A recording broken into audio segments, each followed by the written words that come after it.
Fire in a hole.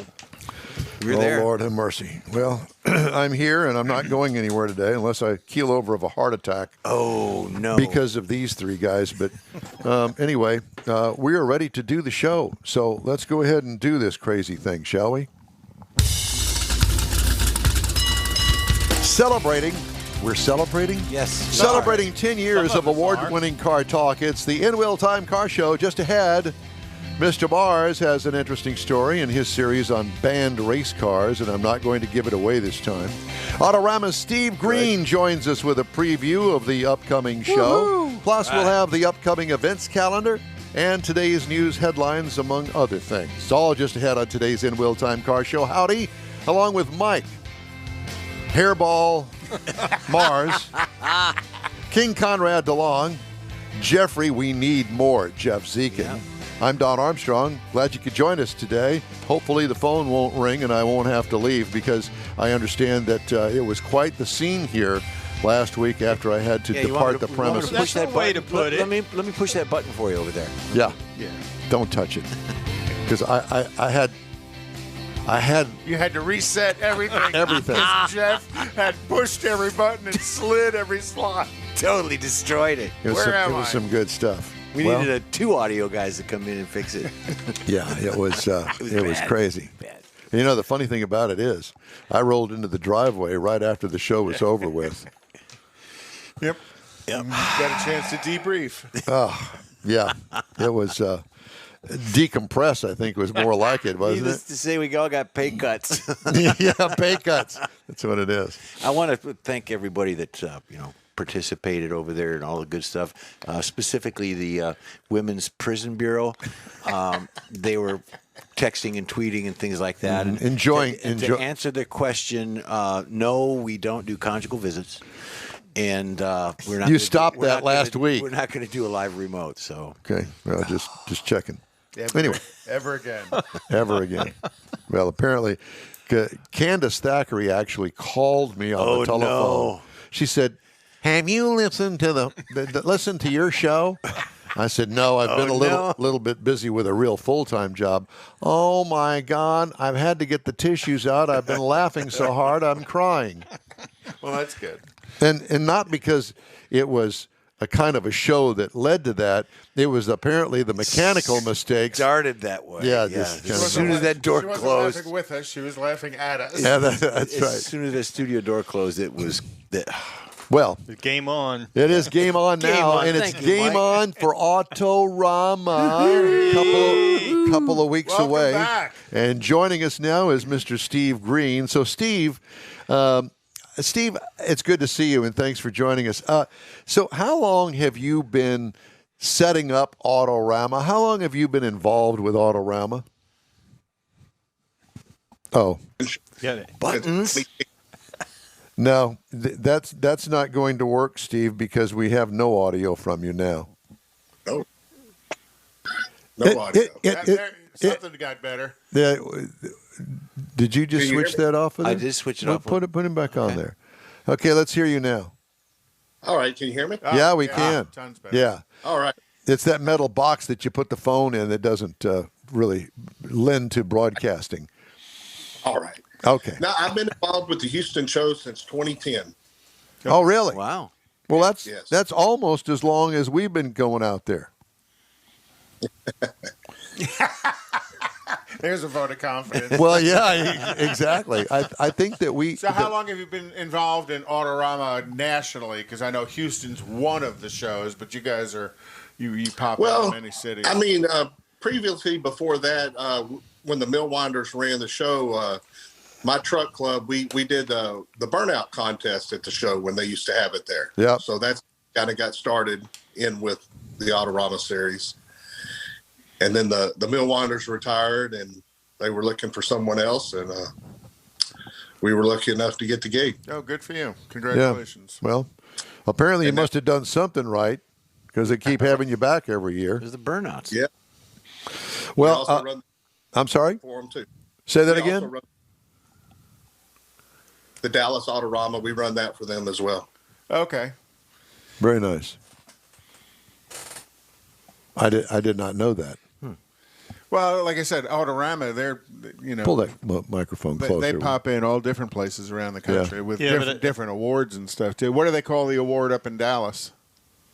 It's called the Fab Four, and the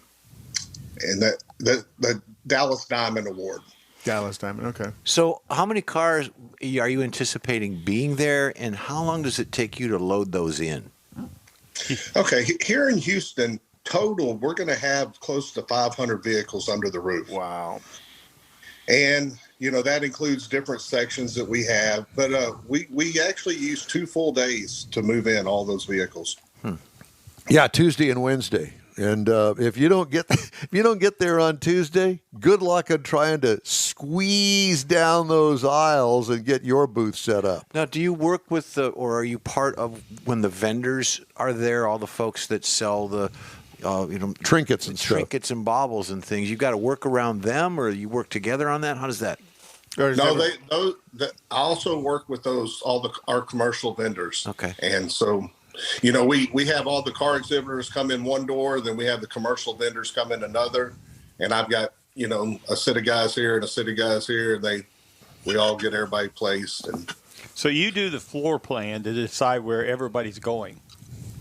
Yes, me and a couple other people on the team, we work on that the week before. Are we next to Craig Bierman again this year? Yes. Thank you. Apparently, there's some sort of something going on there. I'm not exactly sure, because we always wind up next to him, which is just fine with us. Yeah, it works Matter great. of fact, the Speed and Sport chrome plating booth is going to have a couple of new vehicles in it. Okay. And I think that you're going to be impressed. One of them I haven't seen. But the bus will be there. The bus will be there. The bus right. is cool. That's the important thing. Yeah. But so we always love being close to Craig. So Steve, does your floor print change a lot year to year? If you looked at kind of the blueprint of how you set the different sections up inside the show. Right. No, it basically stays the same. There's a lot of things we have to take in consideration. We have to make sure our aisles are at least 10 foot wide for emergency exits and easy for people to get around. So it pretty much stays the same. With the 500 vehicles, is that an increase year over year, or is that pretty much standard? Well, they haven't had it in 2 years. Well, yeah, but previous to that, it was 400. No, that's pretty much standard. I mean, we have close to about 400 of them are in the ISCA part of the show, and then we have 2 separate sections, one for traditional rods and one's low rider section. They kind of run their own show inside ours. Oh, is that okay? I didn't realize that. I'll tell you, that is some craftsmanship on the lowriders. I love wandering through there because there's generally something new somebody's doing, and everybody catches on. How many years ago was it etching the chrome became all of the thing, and that's some artistry to the work they do. Yeah, they can do some great work. Okay, so where are you? Are you still getting entries, or has that all pretty much been set? I have a ton of entries in, but I am still receiving entries daily. I'm actually headed out to a show after this and going to pick up more. Really? Yes. So is it a local show? Yes, it's just one up the road here in Spring. Gotcha. Well, what do you think is? I mean, have the Magnificent Seven already been set? No, they haven't been set yet, but that will be determined on Friday. This Friday? Well, the Friday of the show. Oh, okay. Oh, I see. But what about? Okay, so what about those cars that are up front? All of those that are up front don't necessarily become part of the Magnificent Seven? No. No. So how do you, what do you base your criteria on to select those cars that are on the front row? Well, for me at this point, all the cars on the front row are the ones that are eligible for the Millwinders Award, and that would be part of the Magnificent Seven. And who determines that? Those are the ISCA judges. I okay. got you. All right. See, I mean, I don't know anything about this, but I just thought that that's interesting. Well, and when you look at how they score it, there's also part of the score is the staging that they do for the absolutely. vehicle. Yeah, absolutely. Up and tilted and mirrors and spaced out. Yeah. It's a rarity that any of the Magnificent Seven are what I would call a floor car, but there was a couple of years ago, the guy with that green Suburban, his wasn't in a big elaborate display, but he was one of the Magnificent Seven. So that it is still eligible for anybody, even if they don't build a real complex stage to show the car off. Right. Okay, so there's the Magnificent Seven. Now, how do you decide where you're going to sprinkle the vendors throughout? Because it's not like some one major vendor section. They're scattered throughout the show. Right. And usually when I sign up a lot of the big car restoration shops, I'll go sit down with them with a floor plan and I'll say, hey, how big of space do you need? And then we'll kind of pick out a part of the show they want to be in and I'll put them there. And then, of course, we wouldn't put another builder right next to them. And then, we have all kinds of vendors that do different things. And then we just kind of spread them in, just around the show. Yeah, sprinkle them in. Right. Kind of depending on how big a space they need and all that. Well, correct. And the show's kind of proven itself as valuable to the vendors because you have so many people return year after year after year. Oh, yeah, absolutely. I have a lot of the same vendors returning and do they kind of request the same spot, or does it not matter and you just assign spots as they're good? It's kind of funny. A lot of them do. They're like, my customers know I'm in this area. I need to be, in the same spot or real close to it. So. Yeah. Anybody request being close to the in-wheel time booth? Bierman. No, not Not anybody. Not anybody. Matter of fact, actually, what they try to do is get as far away from us as they possibly By the can. restrooms or something. Yeah. But, well, Cool. So there's also the swap meet guys. Mm-hmm. And I have to tell you, Steve, I know this is going to sound crazy. I don't buy anything from the swap meet, but I sure get a kick out of going through there and see what people have drug up there to sell. I mean, it never amazes me anymore every year to see what is up there. I mean, bodies of cars that are all rusted hulks on some trailer, and you're going, does he really think that he's going to sell it here? And a lot of times they do. Yeah. They probably do. I need that. Yeah, exactly. Or bumpers or wheels or whatever it is. There's always 3 or 4 different 3-deuce setups. And I always see them and I always say, I need that. I want that. I just got to figure out what can I do with it. Right. Exactly. Yeah, I know it's crazy. And I assume that people just drag that stuff right out the front door if they can. And if not, I guess they pick it up after the show's over with and drag it out the back door. Just or leave not. it. Am I right? Oh, yes. Yeah, they'll either, if it's small enough, they'll carry it around, or we do have a side door over there that's with security that they can, park on the curb and, load up something bigger, which is a shorter walk for them. Yeah, yeah. And, the other thing, too, is that you're going to have, is it on Friday or Saturday that you've got this special deal out front? Well, we're not having anything out front this year, but what we are having on Saturday, we're going to move them in Friday evening, but it's called the Tuner Galleria. And what it is, we're looking to have about 200 import and domestic high-performance cars come in, and they're going to be on display all day Saturday, and then they're going to roll out on Saturday night. So it's something a little different.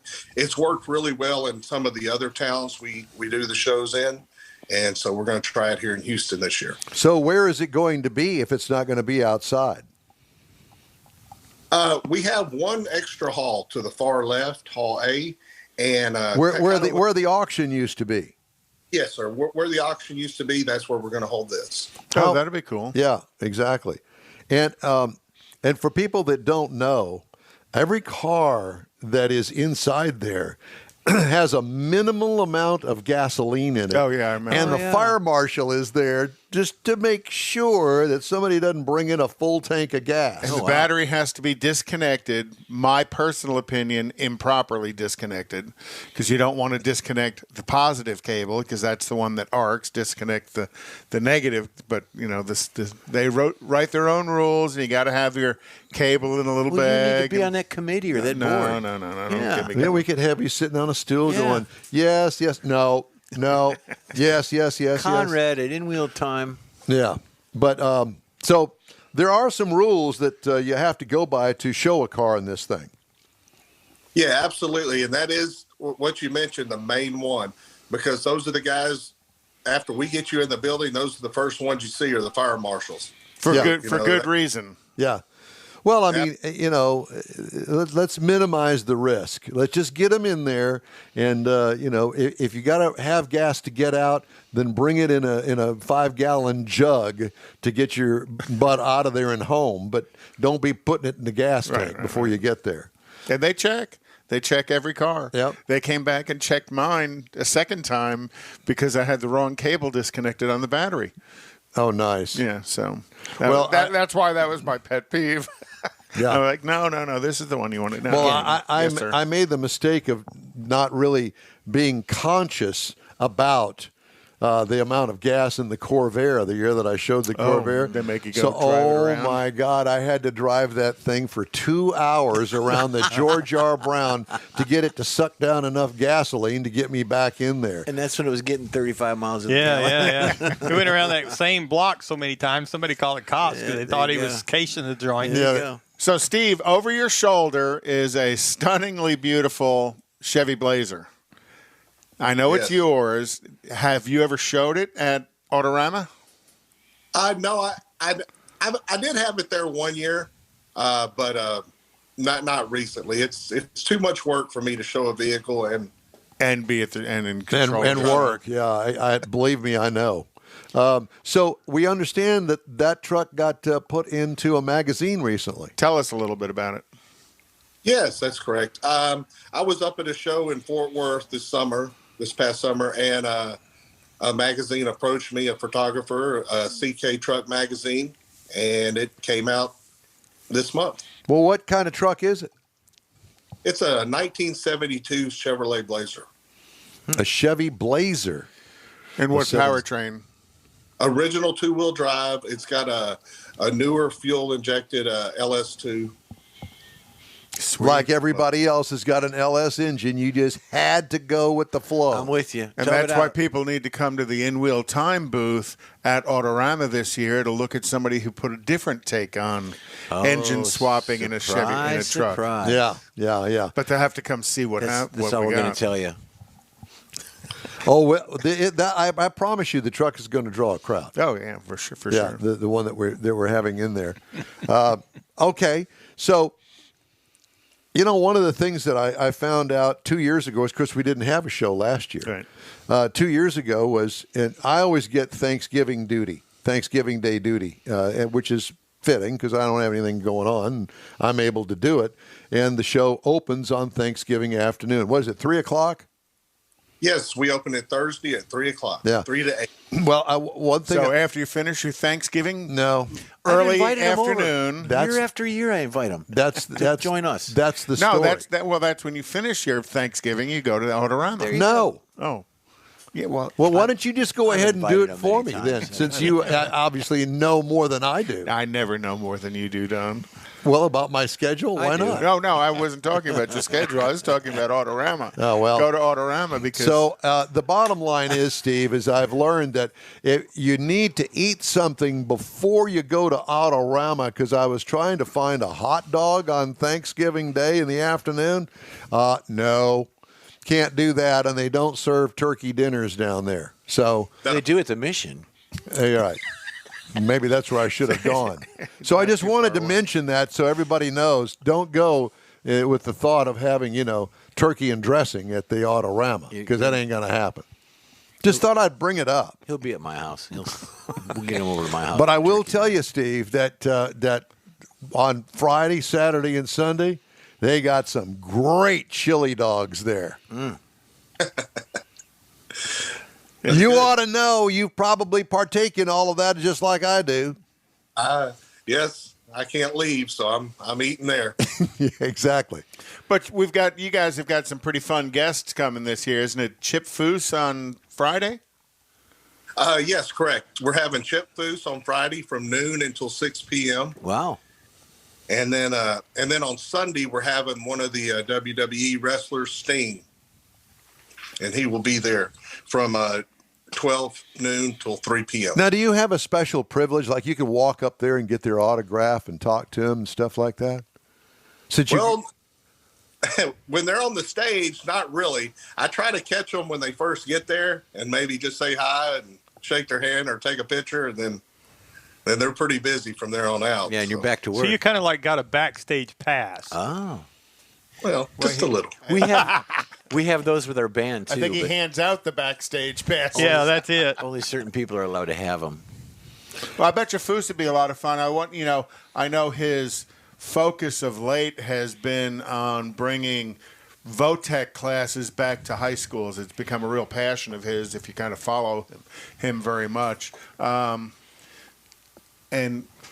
are you guys going to have anything? Is he going to talk anything about that? How important it is to bring the skill sets back to the high school level training? Oh.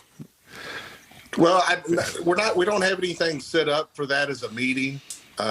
He may bring something up on stage. I'm not real sure, depending on the crowd there, but I'm pretty sure he'll have a good crowd most of the day. Oh, for sure. Yeah, he does draw. Yeah. All right, so what is it that you would suggest a first-timer going to Autorama look for?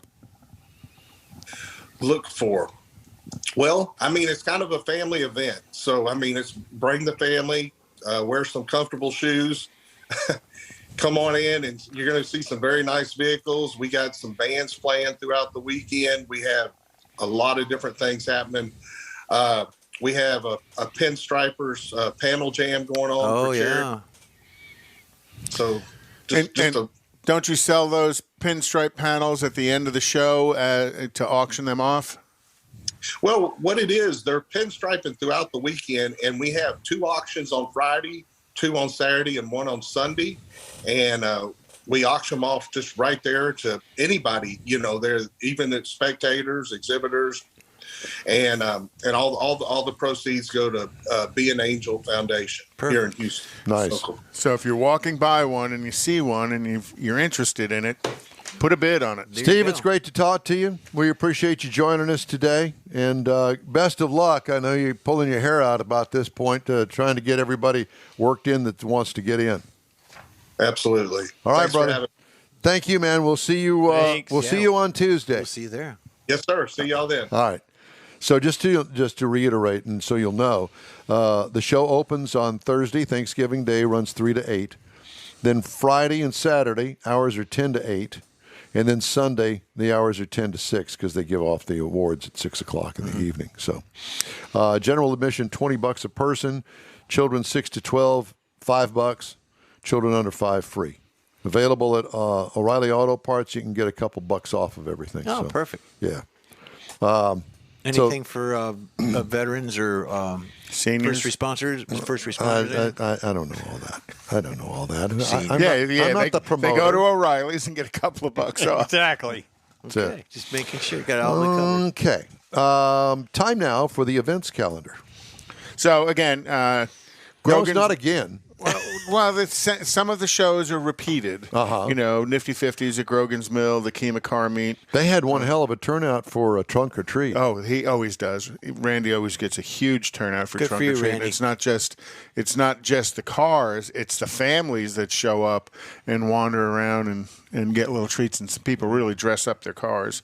And then today is Dull's Car and Truck Show. Dull's? Dull, Dulls, and it's at the Ark in Katy. It's at one of the church properties. Perfect. And that's from 10 a.m. to 4 p.m. today.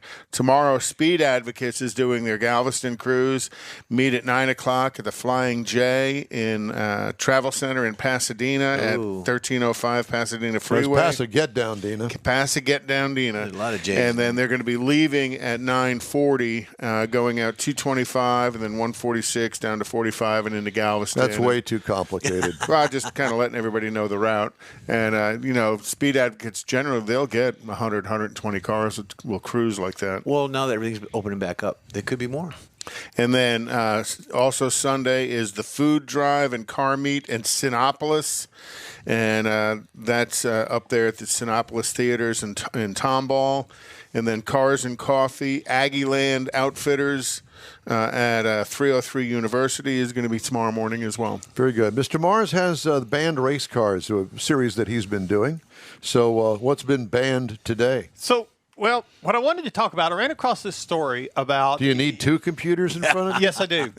And that's a long story, but I'll not bore I can only imagine Yes, that we really don't want to hear about, but go ahead. But tell us about your banned race car. So I ran across this story about a banned soapbox derby car. Okay. And I'm thinking, how can you get a soapbox derby banned? You know, cheat. a car banned. Well, so hang on to this one, Jeff. You so betcha. this is the picture of a modern-day soapbox derby car. Mm-hmm. It's fiberglass. It's got special tires and wheels on it. And, I mean, it comes in a kit, and you can buy it at 3 different levels.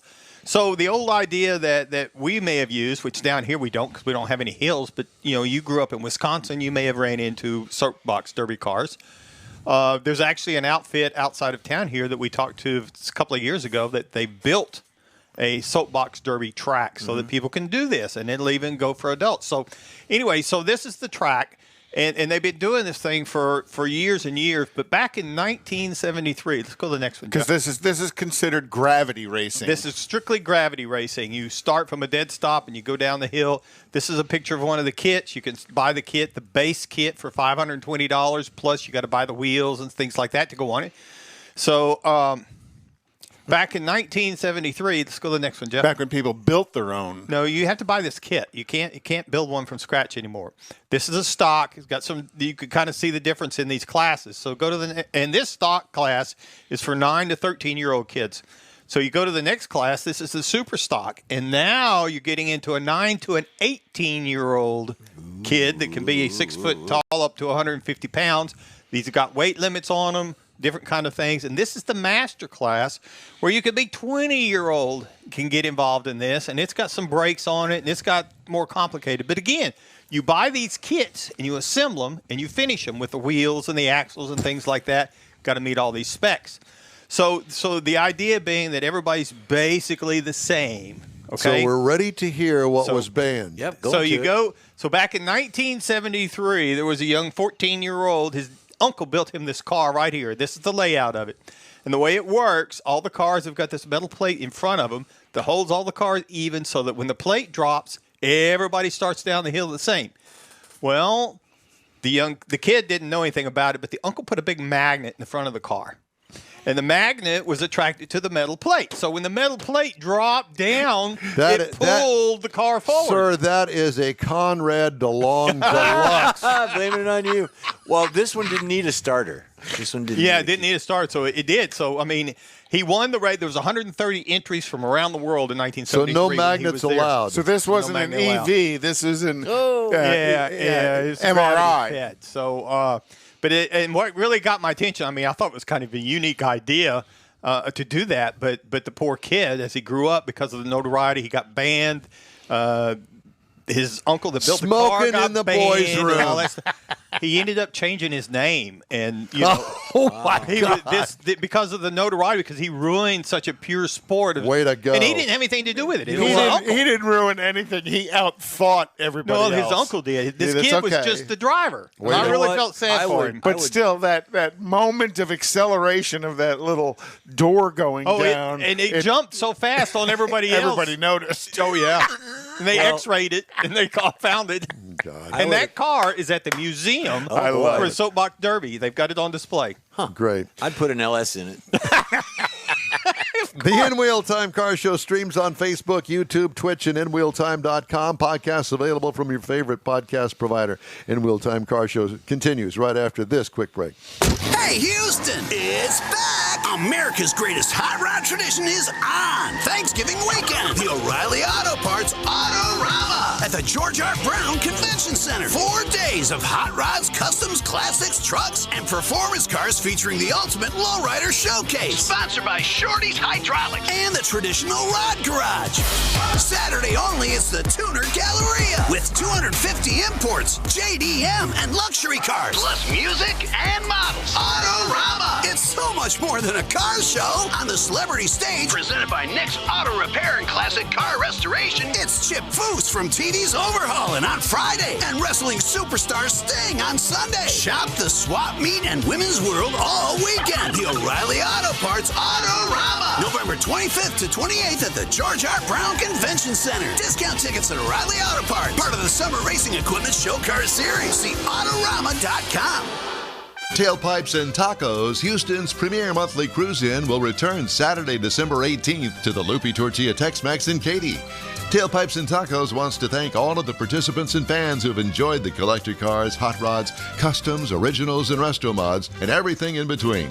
We'll be taking a break for Thanksgiving and Autorama, but we'll be back for a great Christmas cruise-in on December 18th, so make plans now.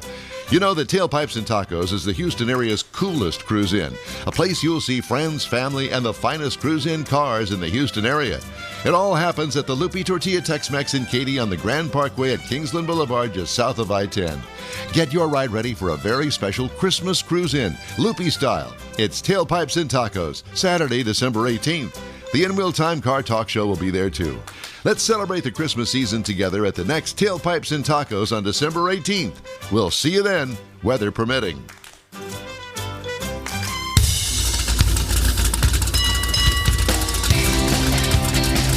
It's the In-Wheel Time Car Show, your weekly go-to all things automotive place. Ahead, we got the events calendar and the stories making automotive news headlines, along with a special guest, and I think that you're really going to enjoy this. We Need More Jeff is going to have a very special thing coming up later on. I'm special. Well, you are special. And we invite you to stay tuned for that. Howdy, everybody. Along with Mike Out of This World Mars, King Conrad DeLong, We Need More Jeff Zekin. I'm Don Armstrong. Glad you could join us today. And yes, I'm still here. Give a shout out to Stephen Roos. He became a rap star this week. Oh, really? His rap name is Busta Hip. Busta. So he had his hip replaced. Oh. And if anybody out there wants to sell him a warranty on his hip replacement, you can contact him at 409-555-1212. There you go. Really? Roos, he had his hip replaced. It's good that you're doing better, Stephen. Thank you for joining us today. Okay. Newsweek announcing their 2021 Auto Awards. The inaugural list ranks the best vehicles and model lineups on the market. Let's see if we agree. So joining us now is Eileen Falkenberg-Hull. Eileen, good morning to you. Good morning, guys. How are you? I'm well. It's great to be on with you. How are y'all doing today? Well, we're doing great. The weather is beautiful. Where are you? I am in Atlanta today. Atlanta? Is the weather as nice over there as it is here? It's a little chilly this morning, but it's a great day. Today is Petit Le Mans, so I'm headed up to Road Atlanta today and to enjoy the nice fall weather and some racing. How fun. I love it. So Eileen, she is really doing quite well at Newsweek. She leads the autos team at Newsweek. She's written extensively about the auto industry for U.S. News and World Report, Car Gurus, Trucks.com, Automotive Map, and American City Business Journal. So you're pretty well schooled in automotive stuff. You also went to Pennsylvania State University and the State University of New York at Buffalo. Okay. Oh, boy. So there you go. Go Bills. Yeah, that's it. Sorry. So anyway, Eileen, let's talk about the list of winners. So what is the criteria and who voted on this? So we did a number of different criteria depending on the awards. The first set we had were brand awards, where we looked at entire lineups of vehicles. So we looked at how they compare in terms of, packaging for the customer. Do they meet the customer's needs and their desires, as well as those price points? Are they offering customers really great values for their dollars? And so for best car lineup, we chose Nissan. For best SUV lineup, we chose Jeep. And for best truck lineup, we chose Ford. And those were the core of our brand awards right there. But we also looked at some other things. For our best brand for your buck winner, which was Hyundai, we took a look at, who's delivering the most the customer can get for their money. And we found that Hyundai really excels in that area when it comes to, interiors and powertrains and the number of vehicles, as well as, how much they're charging for them and their extended warranties. Hyundai just knocks it out of the park. We also took a look at how much brands have improved, not just, in the last couple months or weeks, but in the entire year. And we found that Land Rover has really spent some time over the last year investing in interior materials that have elevated their vehicles, both in technology and not furnishings, but appointments. And furnishings. No, I like the furnishings department. By the way, did Land Rover ever get the rest of the vehicle fixed so it doesn't spend all of its time in the shop? Oh. Historically, Land Rover's had some issues. I'm very excited about the new Defender. I'm actually headed out to Los Angeles next week to be in person with the new Range Rover, and I'm really excited to see where they can go. I think they're on an upward trajectory. They've said in a few years they want to be about where Bentley is, which I think is a tremendous ask.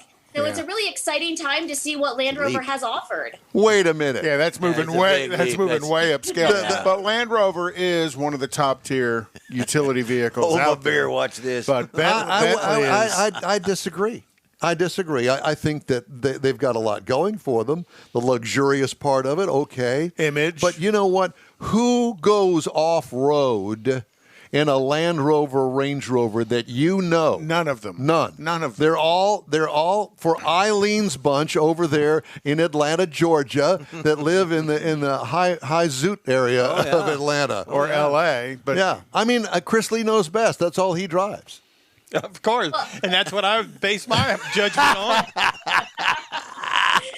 They will tell you over at Land Rover that it's not about, whether or not the vehicle is taken off-road, but whether or not you can take it off-road. Oh, that's what it is. It's true for some Bronco customers out there, right? Or F-150 or Very Super true. Duty drivers. Very true. They just want to be seen in it. And to an extent, there's nothing wrong with that. But we at Newsweek felt that, Land Rover's really upped their game, not including future plans. And we wanted to reward that with our Most Improved Vehicle Brand Award. Well, and far be it from me to say nay. I mean, it's all good. I like it. But chasing the Bentley brand, that's pretty high cotton. Well, up there. and there's got to be a little PR stuff in that decision. Well, right? the feng shui interior now. The feng shui, that's right. Furniture. Okay, so let's talk about specific vehicles as far as size and ability is concerned. I mean, you've got pickup trucks here, cars, SUVs. So let's start with the best small SUV, the Subaru Crosstrek. I know that here in Houston, there are a lot of Subarus that are sold, and I know that it's a very popular brand here. I don't know about the rest of the world, but on your dais, if you will, that decided this, how many people were involved in the decision-making process to come up with, let's say, for instance, the best small SUV? So what we did is we took a look at the specifications and features that each vehicle company offers, and we rated them. So if you had best-in-class features, you got the highest amount of points. If you had, worst-in-class features, you got the lowest amount of points. And then wherever you slotted in between that in your respective categories. We also looked at standard and available features. So the more standard features you had, we felt that offered the customer the best value. So you got rewarded with that with more points. If you offered it as available, then you got some points for that. Not as many as standard. But then if you didn't offer it, you obviously got no points. So, we really tried to focus in on what the customer wanted. So that was 75% of the score was completely based on what you can find on the automaker website. Okay. Right? If you're a customer and you're shopping. We did that kind of comparison shopping for you. And then for the 25%, I spent time in 150 vehicles this year, probably a little bit more, and actually drove them all. And drove them back to back, drove them for weeks at a time, drove them off-road, on-road, all of that. And really rated our drive impressions in a number of different categories, including performance and, usability and that ease of use of the vehicle and cargo space, those things that are tangible to the customer. And so we combined those two scores together, weighted at 75% and 25%. And that is how we came up with our winners list. So the Subaru Crosstrek, though it's been out for a few years, it's not a new generation, that comes standard with a lot of things that buyers are looking for, including all-wheel drive, which even in the sunshine belt of the U.S. has been doing extremely well for them over the last few years. And all of those things that, like the second row legroom in the Crosstrek is phenomenal. It has amazing cargo space. It's got good small item storage. It doesn't have the most amazing set of standard features, but it has a really good set for its price point, which helped it take the crown in that category. Eileen, who were the judges? So I was the drive impressions judge, but our whole entire autos team worked together on the specifications and features. And how many of them how many people were there that did the judging? So it was just me for the driving each of the 150 vehicles. Yeah. Okay. All right. Well, that made for a fun week, huh? Yeah. Fun week. I didn't do it all in 1 week. So we've driven them over the past year. I've driven these models, continuously for the last 7 years, as I've worked full time in automotive. So it wasn't, just a one-off day with, a couple miles put on it. I've put about 300 miles on a vehicle every week. Mm-hmm. And I really extensively do test drive them. It's, it's not just a little here or there off road. We do spend a number of hours in the vehicles in order to get these impressions. Well, let's look at one of the most hotly contested vehicles, and that's the best full-size SUV. And I see you got Jeep Wagoneer here. Why? So the Jeep, like the Subaru, comes with a large number of standard and available features that people are looking for. And in addition to that, it has great towing capacity. It has excellent third row legroom and headroom.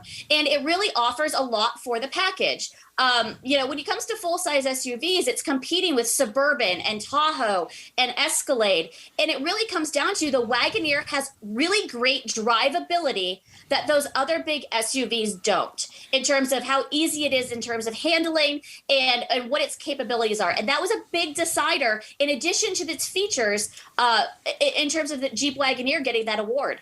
All right. And I noticed down here that you've got best luxury SUV is the Jeep Grand Wagoneer, except nowhere on the vehicle does it say Jeep.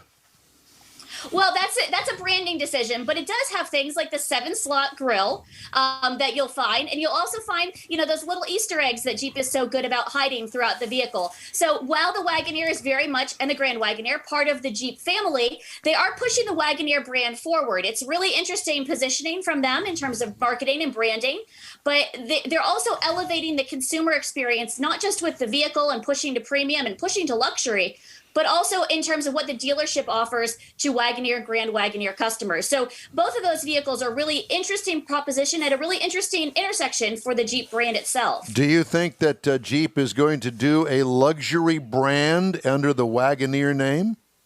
Yes, absolutely. So that's what they're going for. Kind of like how Dodge has had the SRT brand kind of carved out for them as performance. And now with direct connection coming into the fold, we are seeing that with Wagoneer. And I was actually talking to Jim Morrison over at Jeep.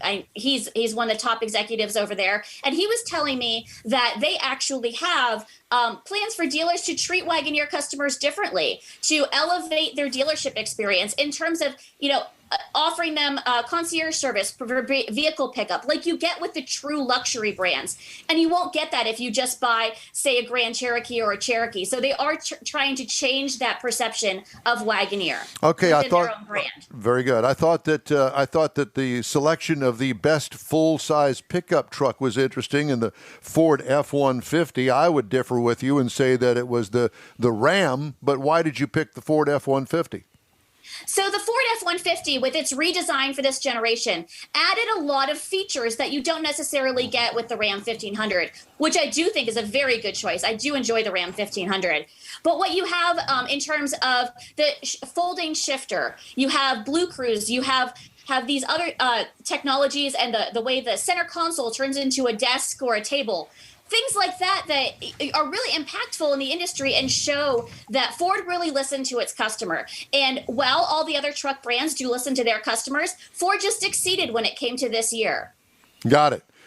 One of the interesting things I thought was the best family truck, the Rivian R1t. Have you driven a Rivian? I have. I went up to Breckenridge, Colorado with Rivian, and we did about 9 hours in the Rivian, about 8 of which was off-roading. Pretty decent extreme off-roading in it. And, I really lived in it. I got to experience it in all types of conditions, throwing cargo in it, using all the features, and really in terms of, and using the camp kitchen as well, that little kitchen you can pull out of the center of the vehicle. And so, in terms of storage space and innovation and all those things that families are kind of looking for, legroom and cup holders and charging ports, Rivian really hit it out of the park with the family truck. And that's something we at Newsweek wanted to reward with our Best Family Truck Award. Interesting. Will all of these owners be called by someone to extend their warranty? Aren't we all? Yeah, multiple times. Oh, Yes, my God. as many times as they can.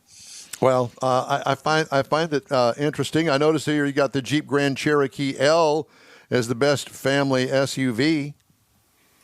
Yeah, absolutely. So like Wagoneer and Grand Wagoneer, Jeep has elevated Grand Cherokee, and now with a 3-row Grand Cherokee L. I think of it more as like a Dodge Durango on luxury steroids. It's this opulent, just really friendly SUV in terms of comfort and convenience and features, and with its rear entertainment system and the way you can bring Amazon with you in the vehicle, that makes a huge difference to customers. And, having space for teenagers in the 3rd row for families, that's a big deal.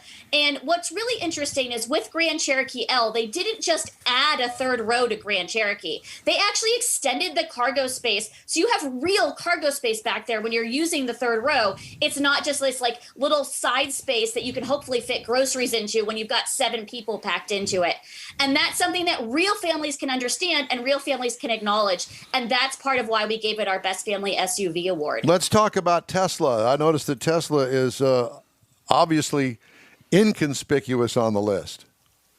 Well, one of the things we really felt we shouldn't do is separate electric vehicles from internal combustion or hybrid or plug-in hybrid vehicles. We felt that in the marketplace, they're all competing against each other. So we didn't want to give like a best electric vehicle award because those electric cars or electric SUVs have to compete against more traditionally power-trained vehicles.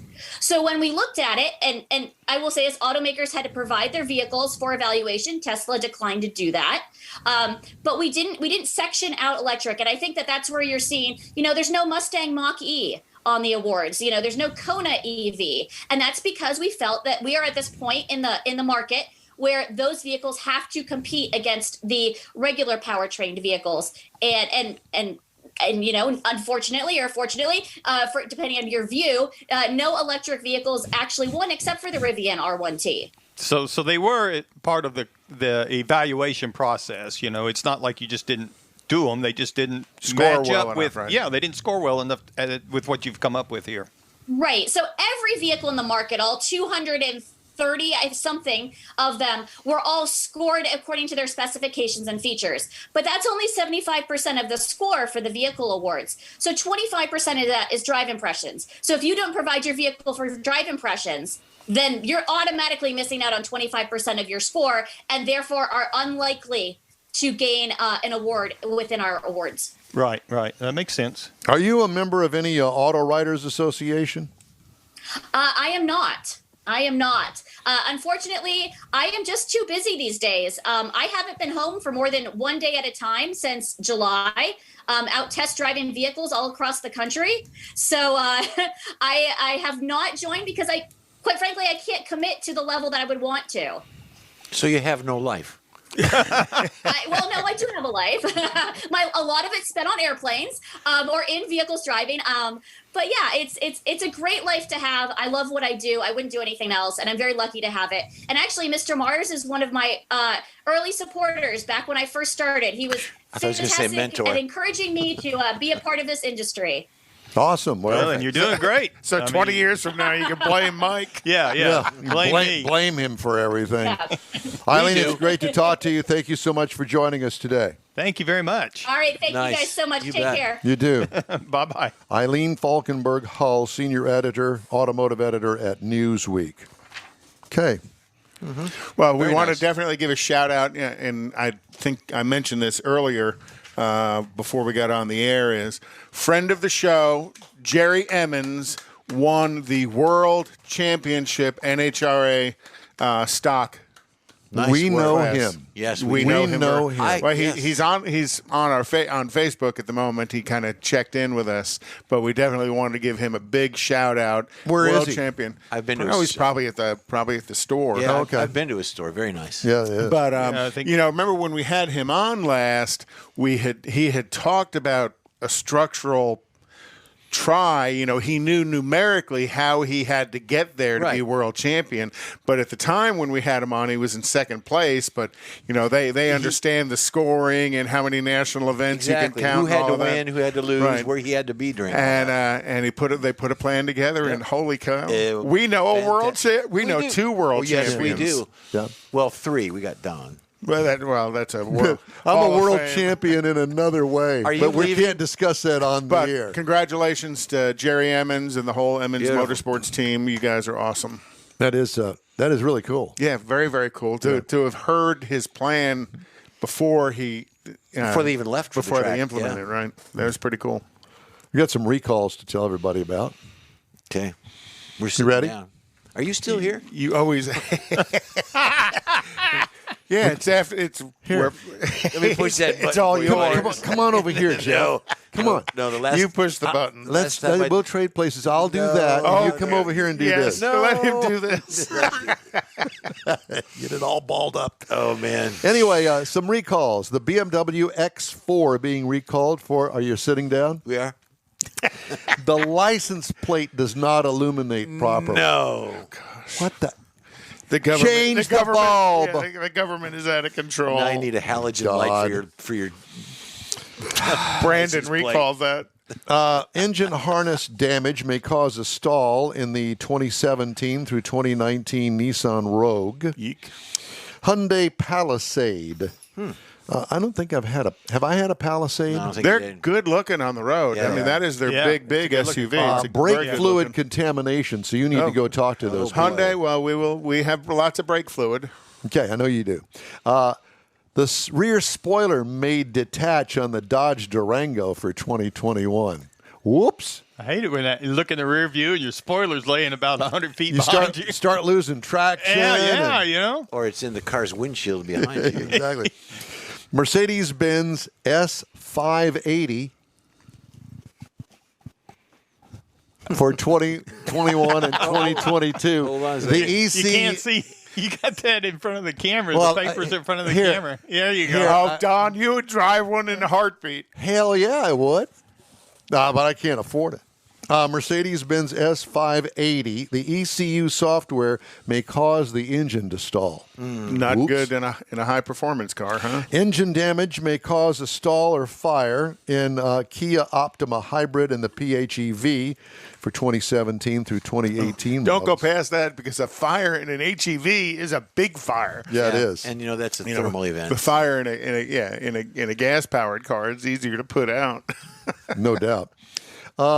Unexpected activation of the automatic emergency brake in the Tesla. From 2017 through 2021. The Model 3, the Model S, Model X, and the Model Y. Isn't that everything that they make? A, B, C, D. Yeah. Yeah. So, Alphabet soup. And Alfa Romeo Giulia. You ready? Sitting down again? Yep. Love these. The tires have an incorrect load rating printed on the side of them. Well, that's Wait, that's what? DOT. What? Yeah. Say that again.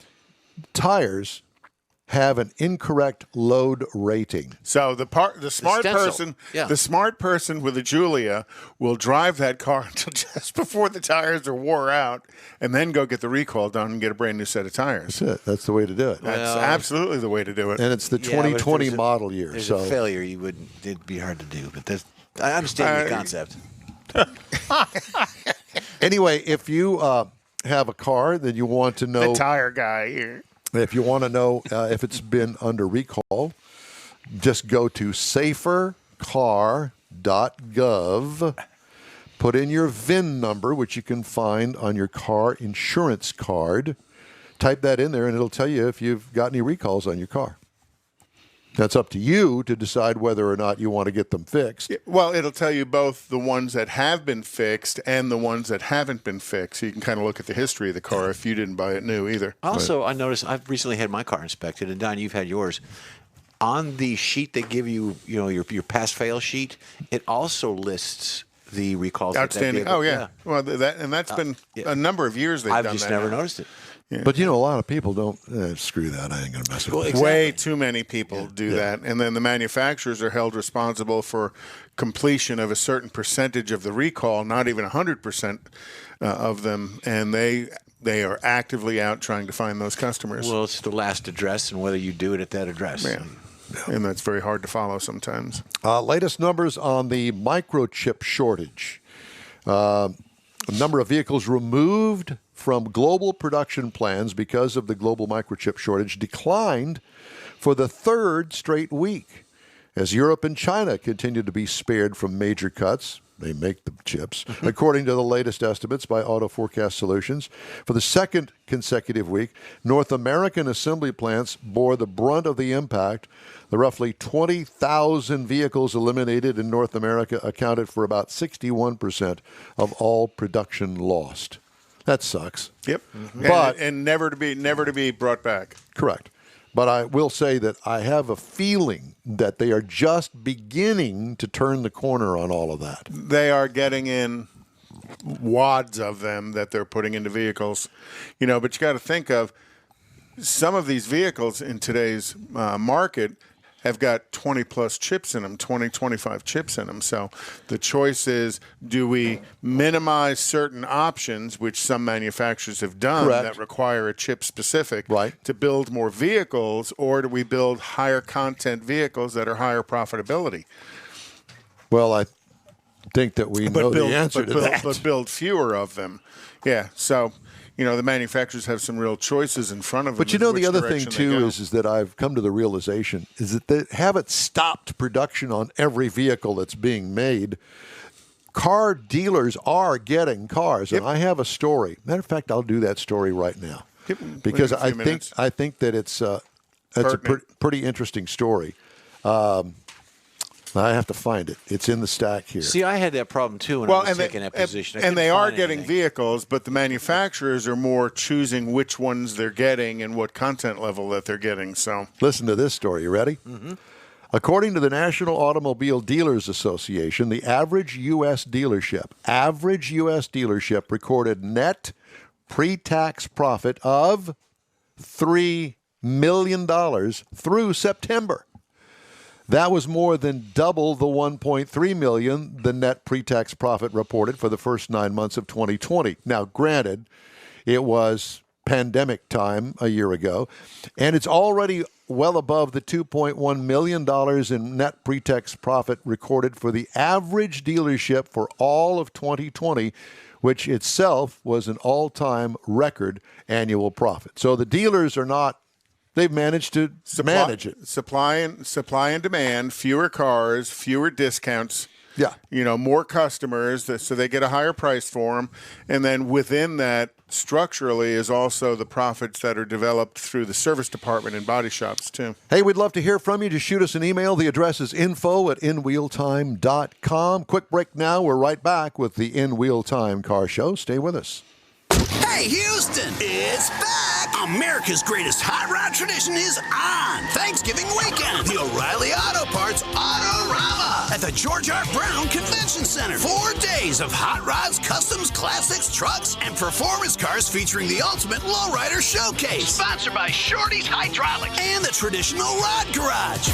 Saturday only, it's the Tuner Galleria with 250 imports, JDM, and luxury cars, plus music and models. Autorama. It's so much more than a car show. On the celebrity stage, presented by Nick's Auto Repair and Classic Car Restoration, it's Chip Foose from TD's Overhauling on Friday and wrestling superstar Sting on Sunday. Shop the swap meet and women's world all weekend. The O'Reilly Auto Parts Autorama. November 25th to 28th at the George R. Brown Convention Center. Discount tickets at O'Reilly Auto Parts. Part of the Summer Racing Equipment Show Car Series. See Autorama.com. Tailpipes and Tacos, Houston's premier monthly cruise-in, will return Saturday, December 18th to the Lupi Tortilla Tex-Mex in Katy. Tailpipes and Tacos wants to thank all of the participants and fans who've enjoyed the collector cars, hot rods, customs, originals, and resto mods, and everything in between. We'll be taking a break for Thanksgiving and Autorama, but we'll be back for a great Christmas cruise-in on December 18th, so make plans now. You know that Tailpipes and Tacos is the Houston area's coolest cruise-in, a place you'll see friends, family, and the finest cruise-in cars in the Houston area. It all happens at the Lupi Tortilla Tex-Mex in Katy on the Grand Parkway at Kingsland Boulevard, just south of I-10. Get your ride ready for a very special Christmas cruise-in, Lupi style. It's Tailpipes and Tacos, Saturday, December 18th. The In-Wheel Time Car Talk Show will be there too. Let's celebrate the Christmas season together at the next Tailpipes and Tacos on December 18th. We'll see you then, weather permitting. Gulf Coast Auto Shield has moved to a more convenient location. Now you can visit John Gray and his staff of dedicated professionals at their new shop on the South Sam Houston Parkway between Belford and Airport in Southwest Houston. Gulf Coast Auto Shield is the best at paint correction and ceramic coatings. Clear bras and custom wraps are specialties that only Gulf Coast Auto Shield installs with award-winning accuracy, and all their services come with a warranty. Lamborghini, Aston Martin, Porsche, and Ferrari owners depend on Gulf Coast Auto Shield for their specialty services, and you should too. The In-Wheel Time Corvette and Cutlass have both been massaged by Gulf Coast Auto Shield, so isn't it time your vehicle visit their new shop in Southwest Houston? Call John Gray today at 832-930-5655 or visit online at gcautoshield.com. That's gcautoshield.com. Paint, coatings, wraps, and more at gcautoshield.com. From Studio A in Texas, USA, this is the award-winning Car Talk Show In-Wheel Time. Coming up, we'll review our featured vehicle of the week, the Chevy Tahoe. We got your weekly cruise-in calendar. Conrad has This Week in Auto History, and I'll have the stories making automotive news headlines this week. Just ahead on today's In-Wheel Time Car Show. Howdy. Along with Mike Out of This World Mars, King Conrad DeLong, Jeffrey, we need more Jeff Zekin. We do. Jeff Buttons. If you didn't get enough, that's if you didn't get enough last week, we'll get more. Buttons. Buttons. Like Jeffrey red buttons. Yeah. Buttons. There you go. Buttons Jeff Zekin. Buttons. I like it. Glad you could join us. Beautiful day here in Houston, Texas, and hope you get out and enjoy that. Again, it's the In-Wheel Time Car Show, and we have special guest right now joining us. His name is Richard Truesdell. And Richard, it's great to have you with us today. Thanks so much for joining us. Oh, press that button, Don. Yeah. Jeff, show him how to push the button. Jeff needs to come over here and show me how to push the button. Thanks for joining us, Richard. We had you muted there for a second. We're good now. Okay.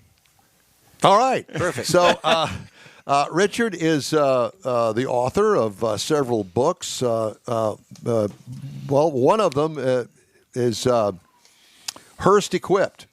And let's just start with Hearst, because I have some experience with Hearst in the fact that Jeff and I put a Hearst shifter just recently in my 2001 Corvette. Hearst goes back to the beginning of the hot rod era. And tell us about that book, if you don't mind.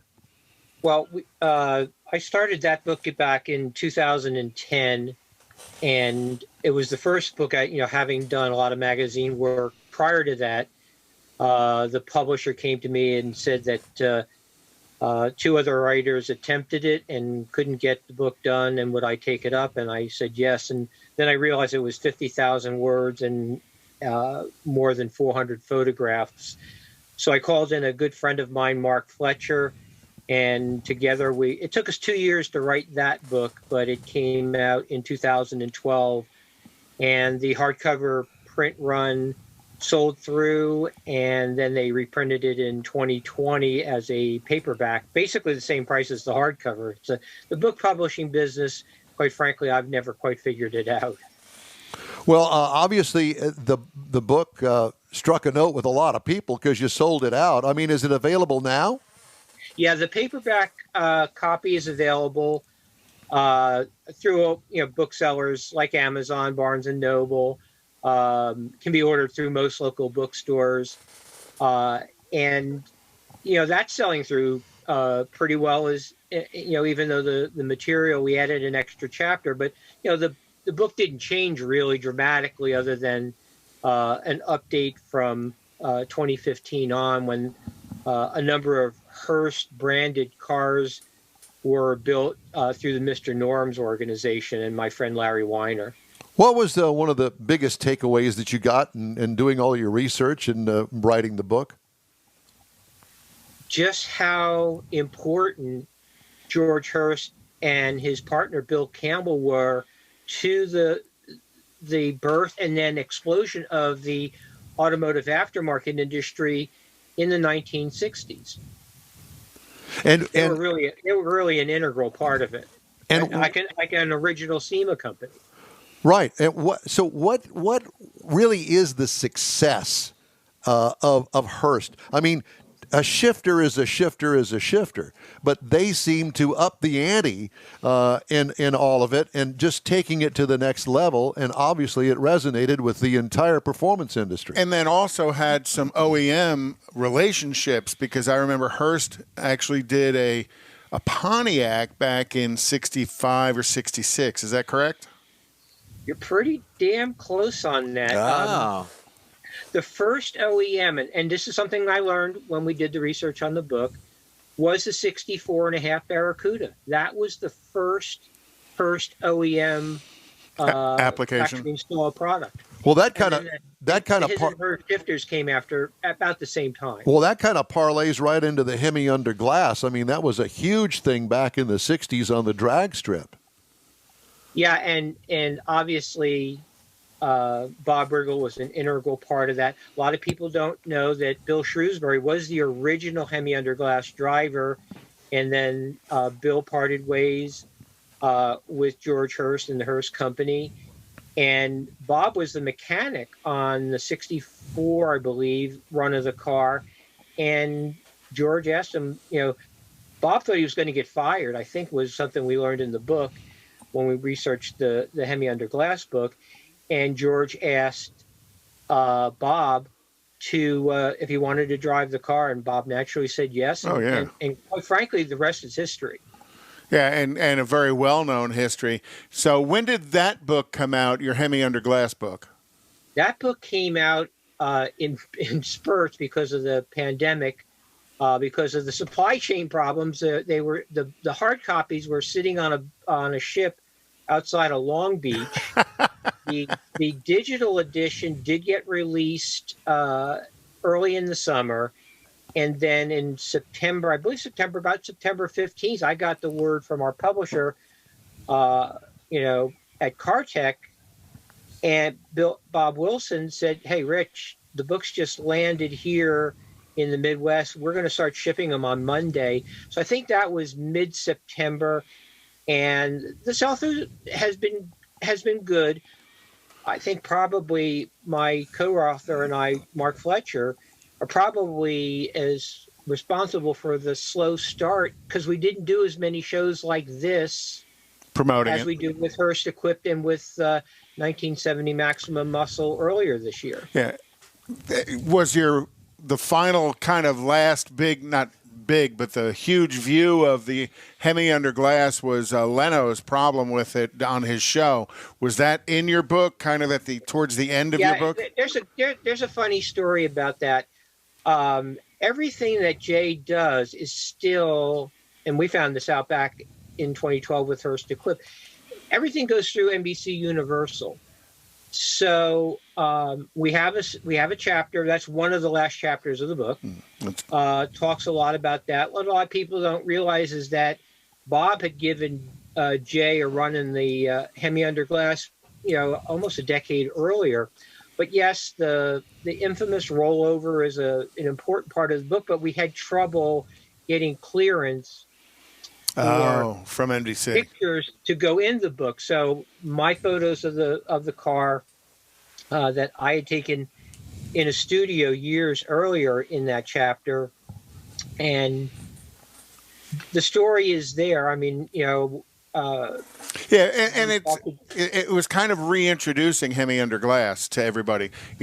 There's a group of people who watched Hemi Underglass through the years as an exhibition car, and then when it happened on Jay Leno, not that it had been forgotten, but it really hadn't been front of mind.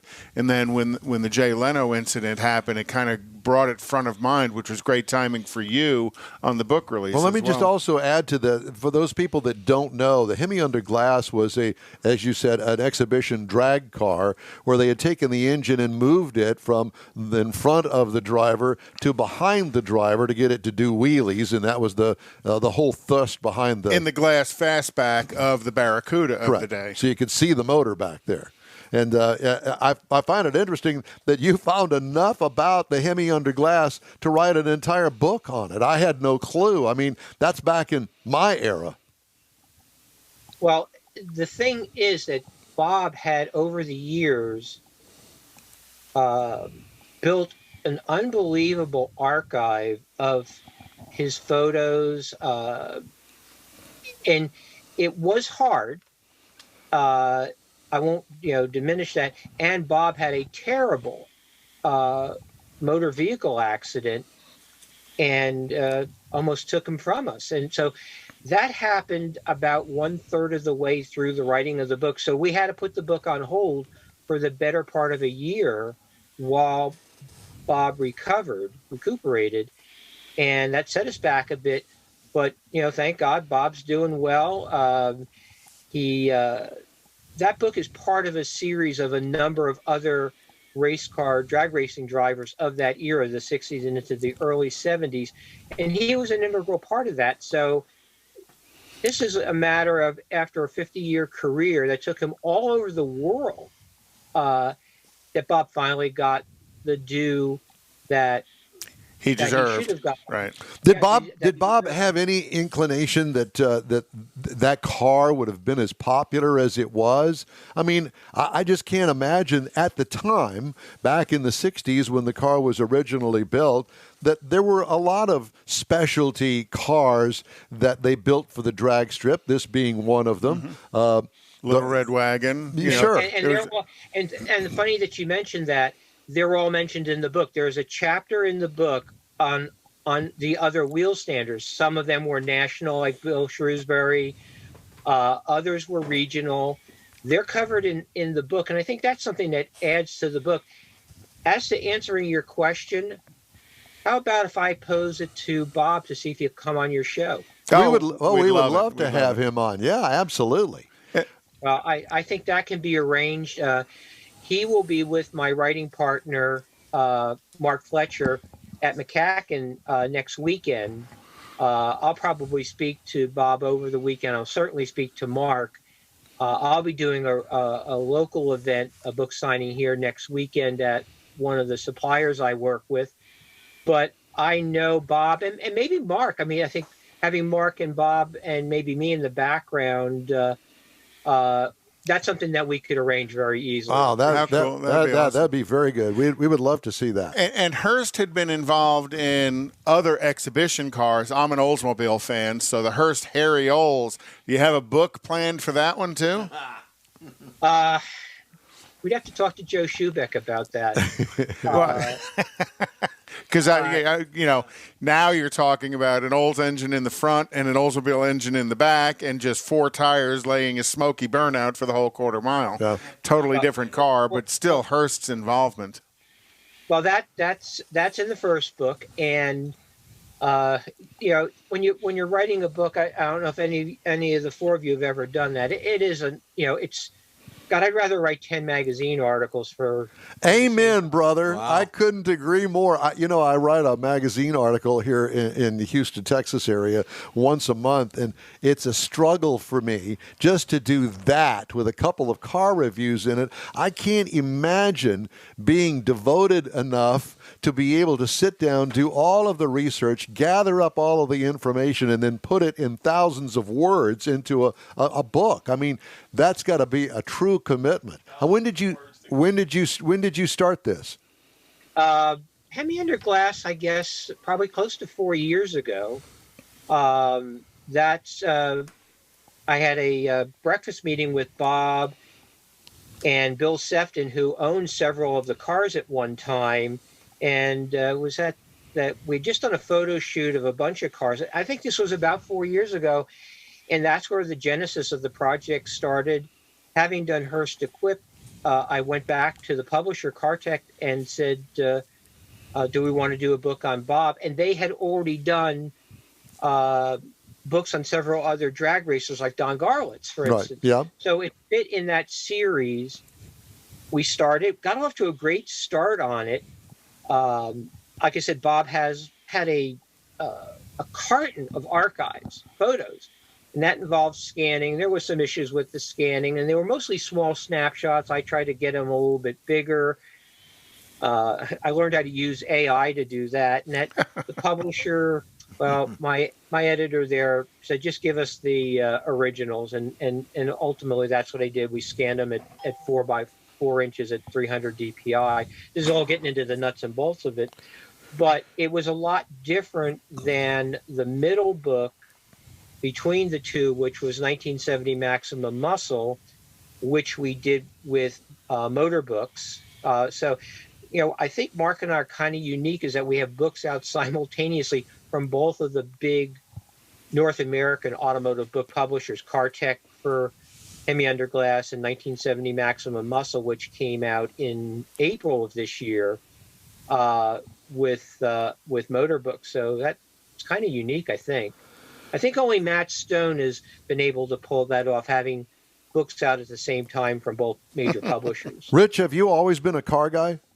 Yeah, always have been. Yep. And that's how the whole thing started for you, I assume.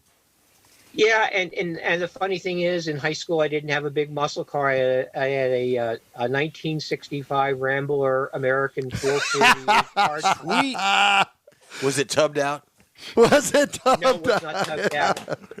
Oh my gosh! It got me to school in my senior year, and I've always been an AMC guy, and that's how Mark Fletcher and I connected. About 15 years ago, he invited me out to a show in the Phoenix area, and I went out. We had already corresponded a bit, and then I shot his 69.5 Scrambler, which is in the Hearst Equip book.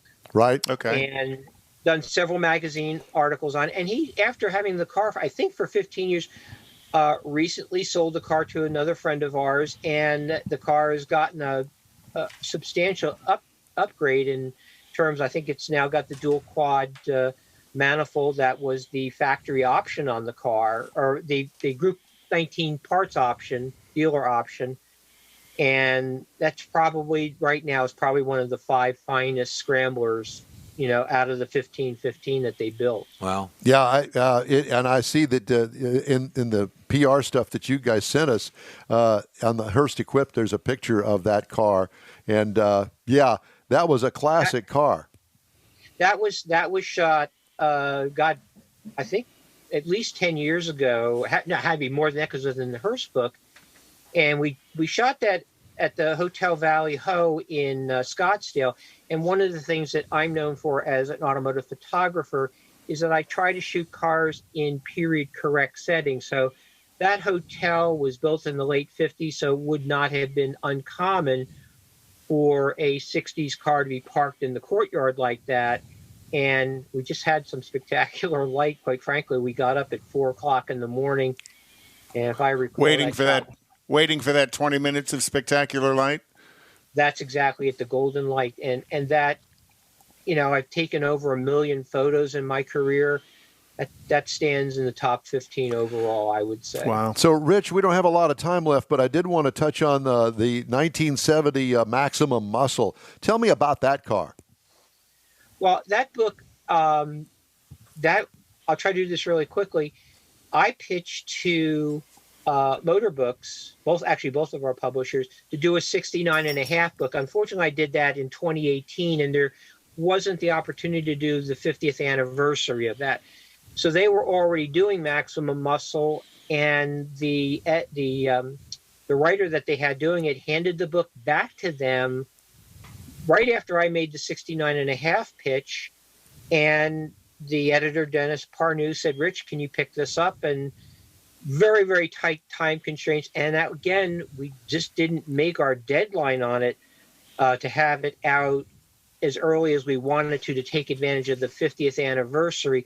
So the 69.5 materials serves as the prelude for all the 70 cars. And that part, we still could do an entire book on it, because as you guys probably know, because I'm looking at the screen there, we're all the same age. We all knew that those 69.5 cars, there were 15 of them.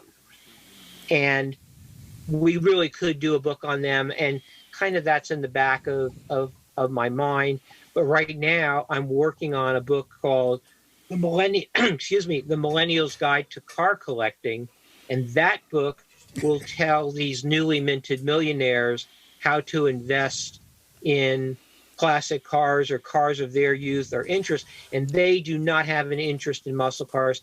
They have an interest in tuner cars, high-end exotics from the era that they grew up in. So it's going to be a different book than I originally had envisioned. So yeah, but they'd all have to buy automatics because they don't know how to shift. I'm sorry. I think we can give them credit for more than that. I think a good portion of them know how to drive a 4, 5, or 6 speed. Okay. All right. Well, there you have it.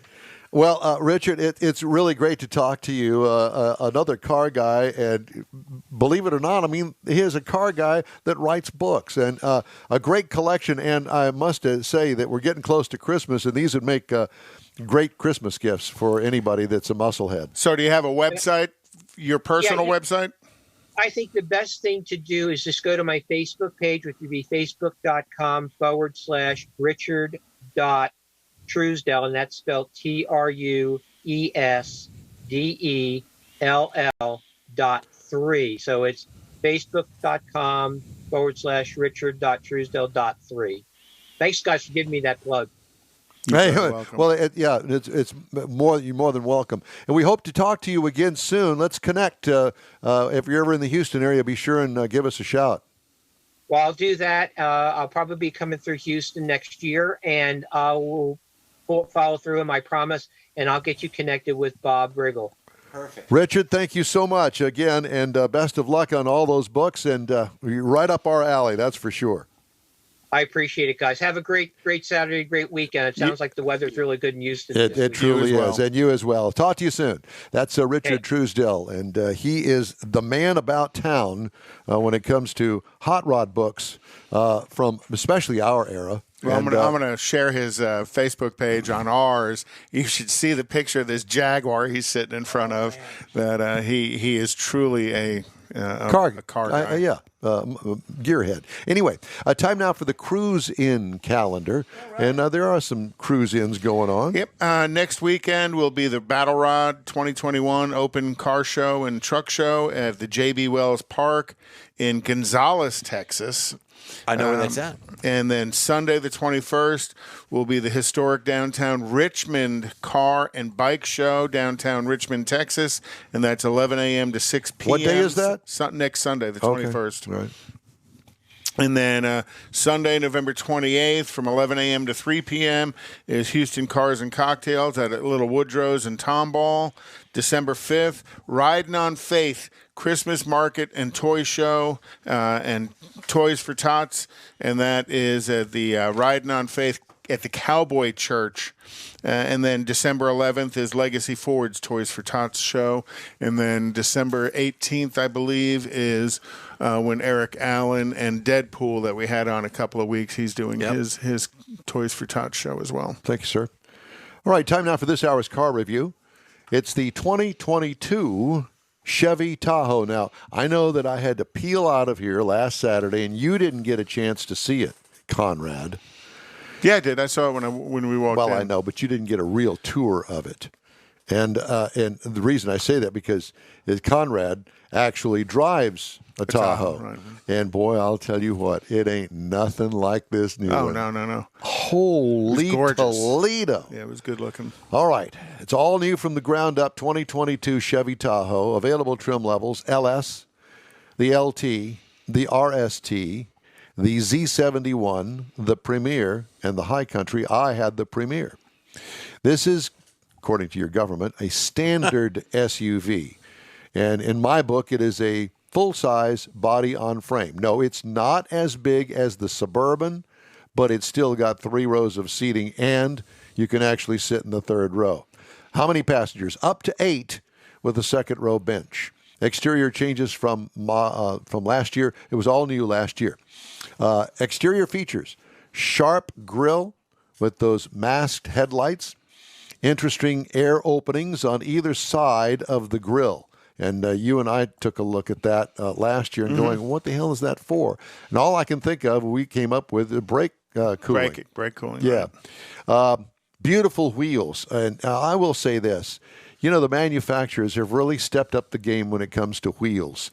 And they, even if the vehicle itself stays pretty much the same year after year, as they do, they change the wheels every year. And every year they always come up with at least 1 or 2. They go, dang, I would have bought that in the aftermarket. Right. But they beat them to it.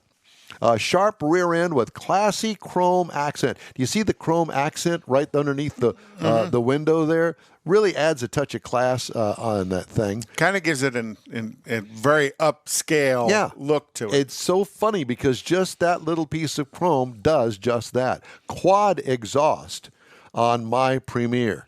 Quad exhaust. Right, quad tips. Yes.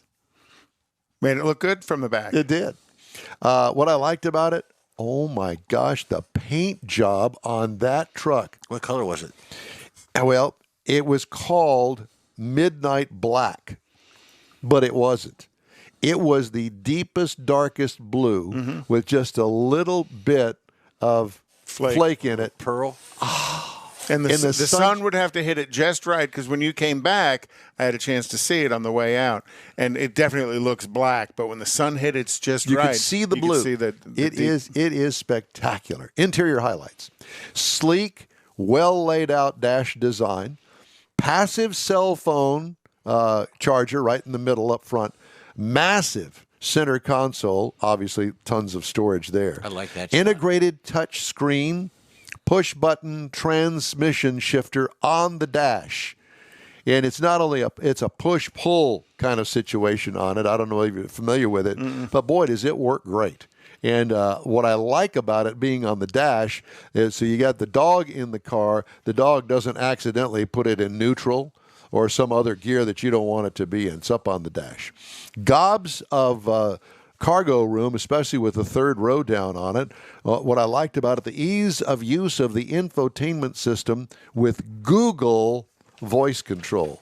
And it works did it understand great. you? Yes. It recognized my voice and never failed. It was spot on. They should have done that a long time ago. So it comes standard with a 5.3-liter V8. We had the 6.2 optional V8 that had 420 horsepower, 460 pound-feet of torque. The regular 5.3 has 355 horsepower and 383 pound-feet of torque. 10-speed automatic transmission in all of them. Tow rating up to 8,400 pounds. That's pretty good. Yeah. The great big yacht you could store 4 tons or tow 4 tons. Yeah. Haul rating 1,834 pounds. Miles per gallon, 15 and 20. For an average of 17. Remember, it used to be 12. What I liked about it, more power for everything with this big motor in it. What could use improvement? Well, I just dreamed this up. How about a supercharger for more power? Why not? Well, there's a supercharger in the works because they use it in other car platforms. Yep, they do. Ride and handling, superb. And what makes it superb is the new independent rear suspension on the thing. It has made a world of difference. And you couple that with the magnetic ride control shocks. Right. The thing is unbelievable. Anyway, base trim price $64,795. Price is tested $76,670. Base model price is $49,700. Competitors, it's twin. GMC Yukon starts at $52,600. Ford Expedition $55,820, and the Grand Wagoneer starts at $87,590. Do you really put the Grand Wagoneer in that category? I had to come up with something, and I thought this is an opportunity to me to tell you how much that thing costs. Amazing. Beautiful truck, though. I did. It truly is. Hey, the In Wheel Time Car Show streams on Facebook, YouTube, Twitch, and InWheelTime.com. Podcasts are available from your favorite podcast source. In Wheel Time Car Show continues right after this quick break. Hey, Houston, it's back! America's greatest hot rod tradition is on Thanksgiving weekend. The O'Reilly Auto Parts Autorama at the George R. Brown Convention Center. 4 days of hot rods, customs, classics, trucks, and performance cars featuring the ultimate lowrider showcase. Sponsored by Shorty's Hydraulics and the Traditional Rod Garage. Saturday only, it's the Tuner Galleria with 250 imports, JDM, and luxury cars, plus music and models. Autorama. It's so much more than a car show. On the celebrity stage, presented by Nick's Auto Repair and Classic Car Restoration, it's Chip Foose from TV's Overhauling on Friday and wrestling superstar Sting on Sunday. Shop the swap meet and women's world all weekend. The O'Reilly Auto Parts Autorama. November 25th to 28th at the George R. Brown Convention Center. Discount tickets at O'Reilly Auto Parts. Part of the Summer Racing Equipment Show Car Series. See Autorama.com. Tailpipes and Tacos, Houston's premier monthly cruise-in, will return Saturday, December 18th to the Loopy Tortilla Tex-Mex in Katy. Tailpipes and Tacos wants to thank all of the participants and fans who have enjoyed the collector cars, hot rods, customs, originals, and resto mods, and everything in between. We'll be taking a break for Thanksgiving and Autorama, but we'll be back for a great Christmas cruise-in on December 18th, so make plans now. You know that Tailpipes and Tacos is the Houston area's coolest cruise-in, a place you'll see friends, family, and the finest cruise-in cars in the Houston area. It all happens at the Loopy Tortilla Tex-Mex in Katy on the Grand Parkway at Kingsland Boulevard, just south of I-10. Get your ride ready for a very special Christmas cruise-in, Loopy style. It's Tailpipes and Tacos, Saturday, December 18th. The In Wheel Time Car Talk Show will be there too. Let's celebrate the Christmas season together at the next Tailpipes and Tacos on December 18th. We'll see you then, weather permitting.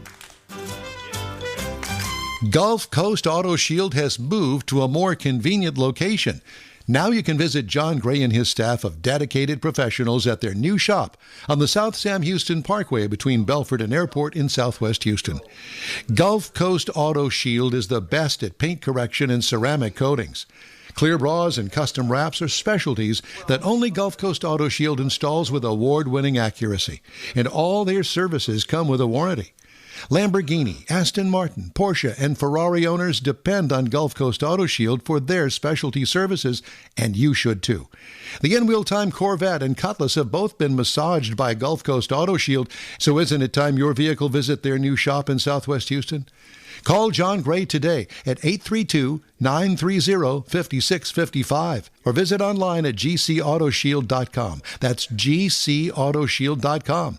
Paint, coatings, wraps, and more at gcautoshield.com.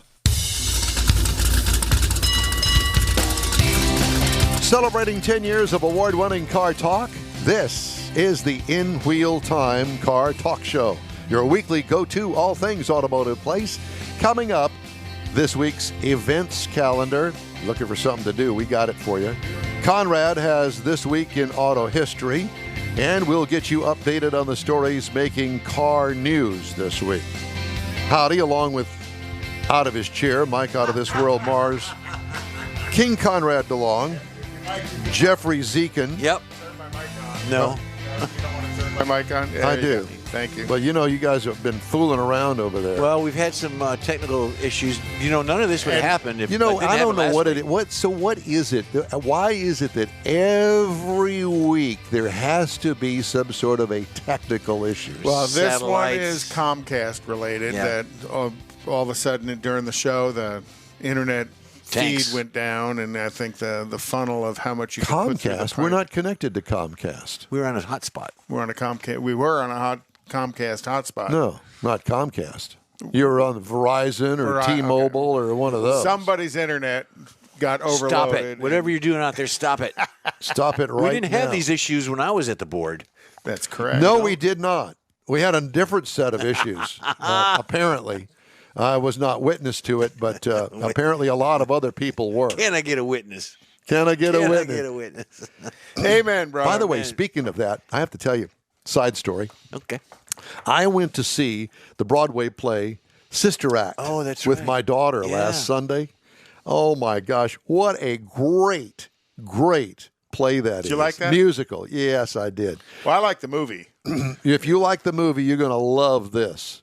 Not much has changed. The story plot's still the same, but the music is spectacular. And I did not realize it, but the cast is mainly Houston, Texas cast. Oh, wow. Oh, I didn't know that. You would have you would think this was right off of Broadway. They were that good. That's cool. And the lady that played Dolores, oh my God, she's so good.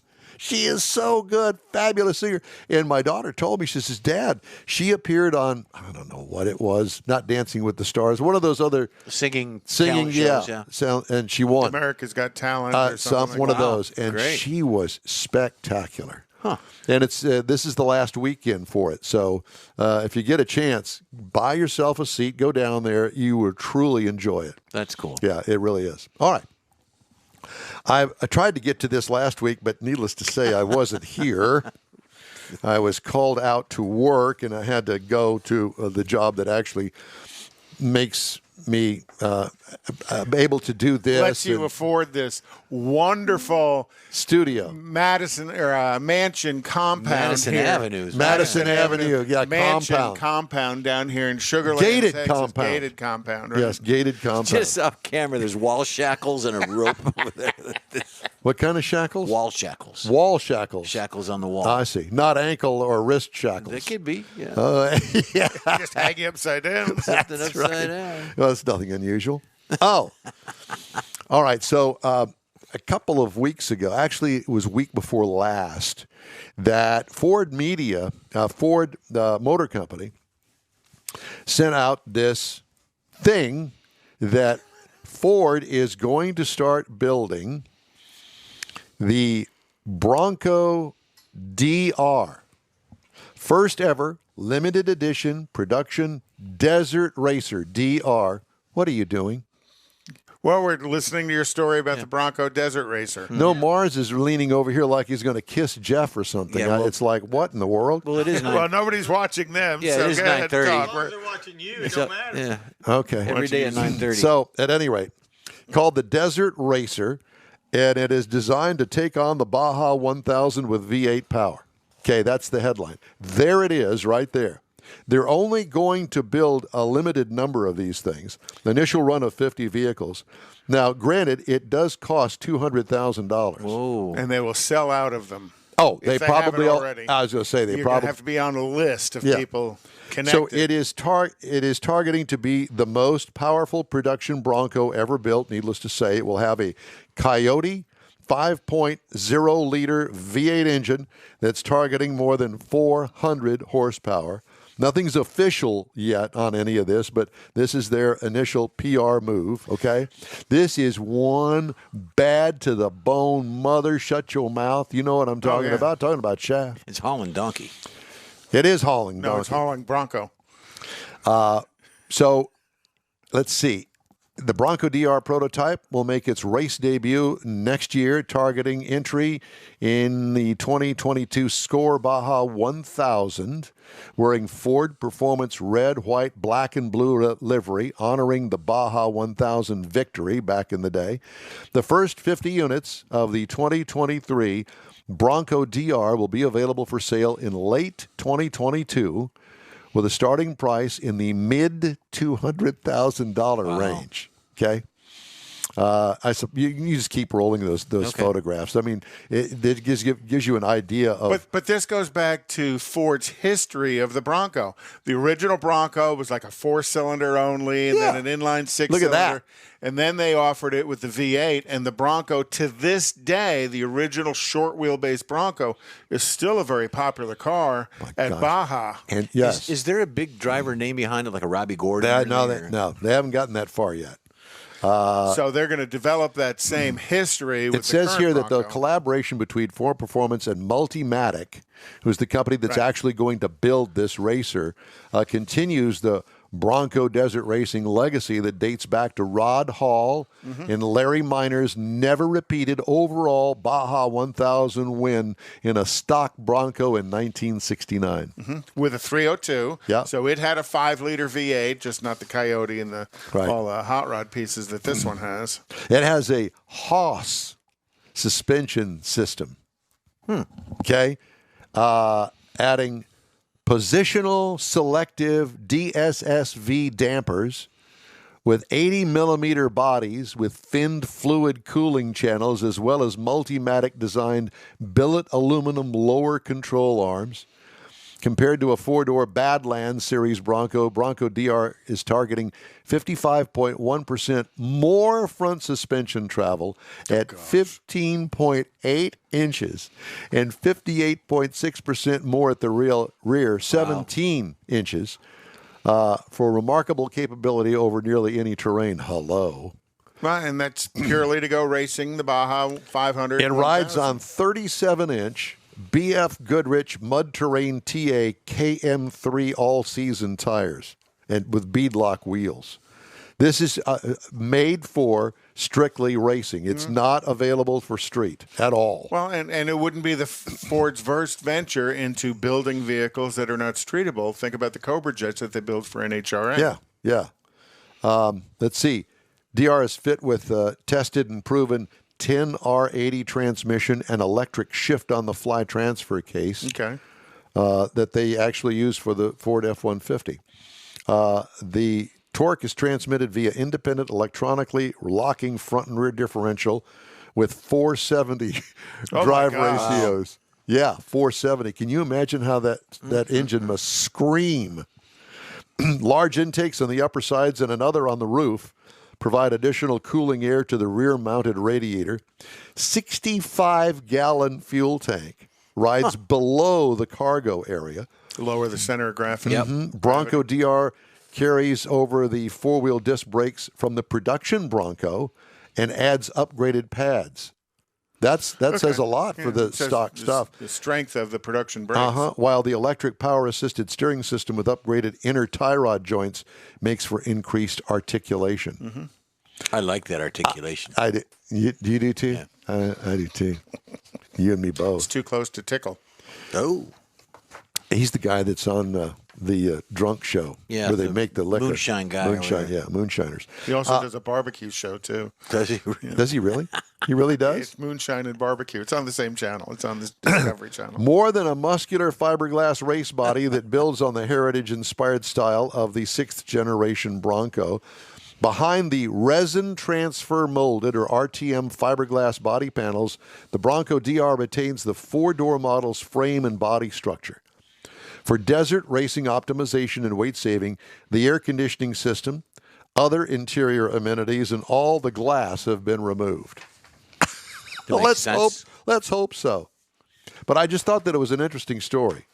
And the fact that Ford's going to build 50 of these things. You know it's already sold out. No, and probably of the 50 that they build, 20 of them will go into some various collection somewhere. But I bet you 20 plus of them will show up at Baja, and they will have various teams are trying to run them. Listen, those original trucks are still running Baja. Do you realize that whole Baja thing? Think about that. Going as fast as the thing will go with no road beneath you. On dirt. Well, there is road there. No, there's not road You're there. making It's a dirt road. It's a dirt road. Let's go make But road. they go ahead and scout where they're going. The track is similar.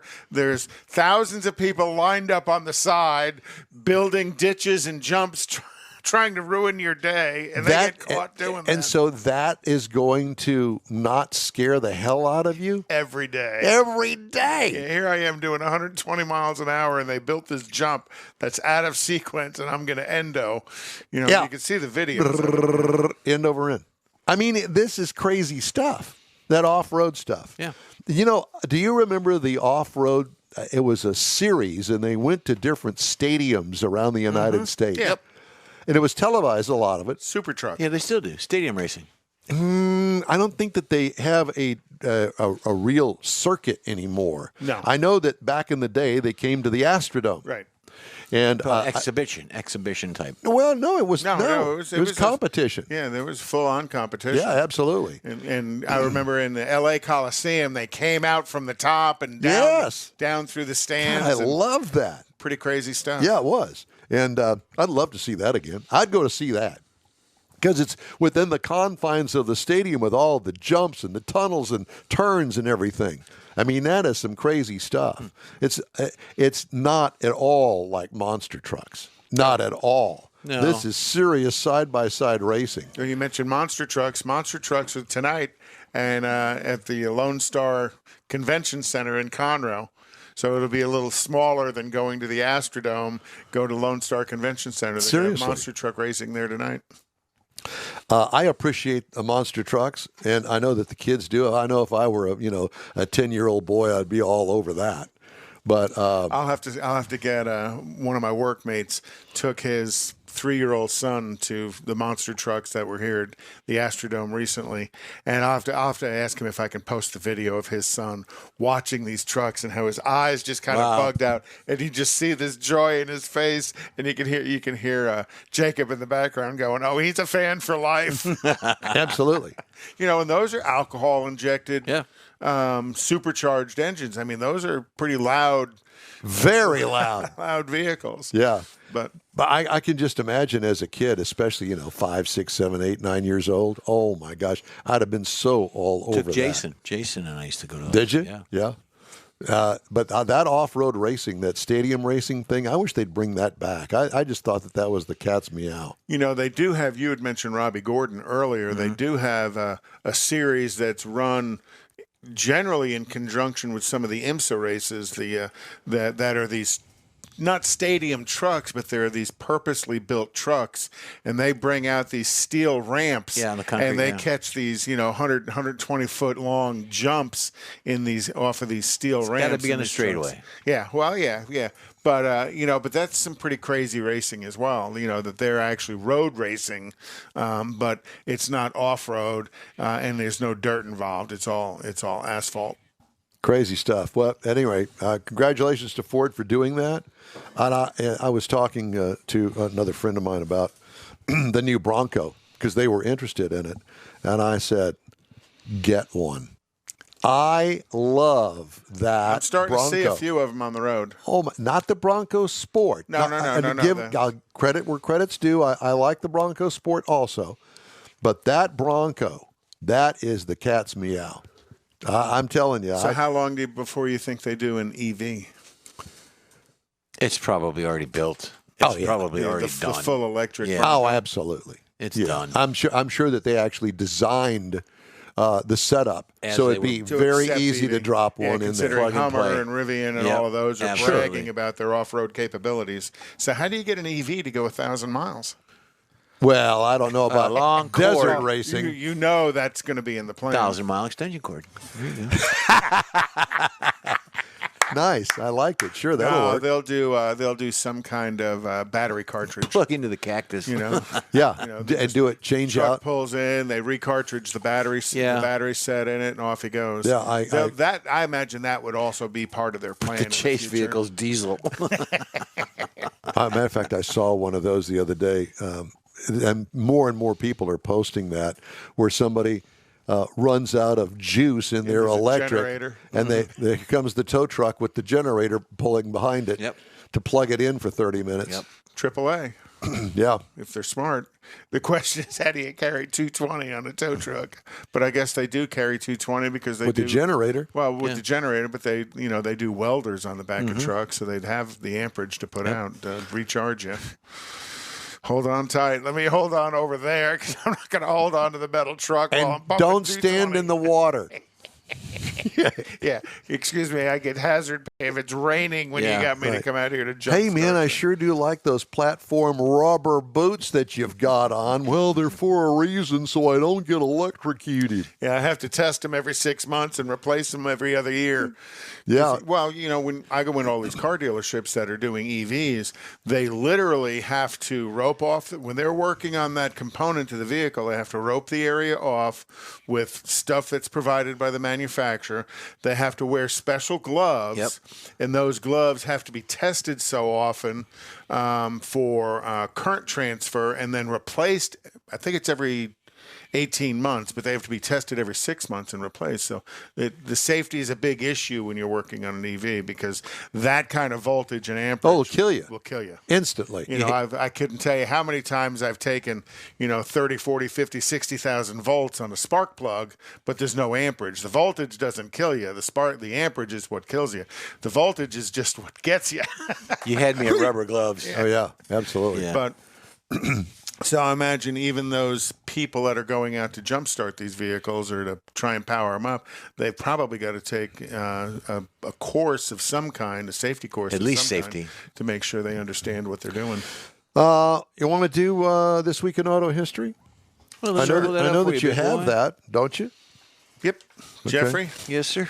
So, and we've had them on the show.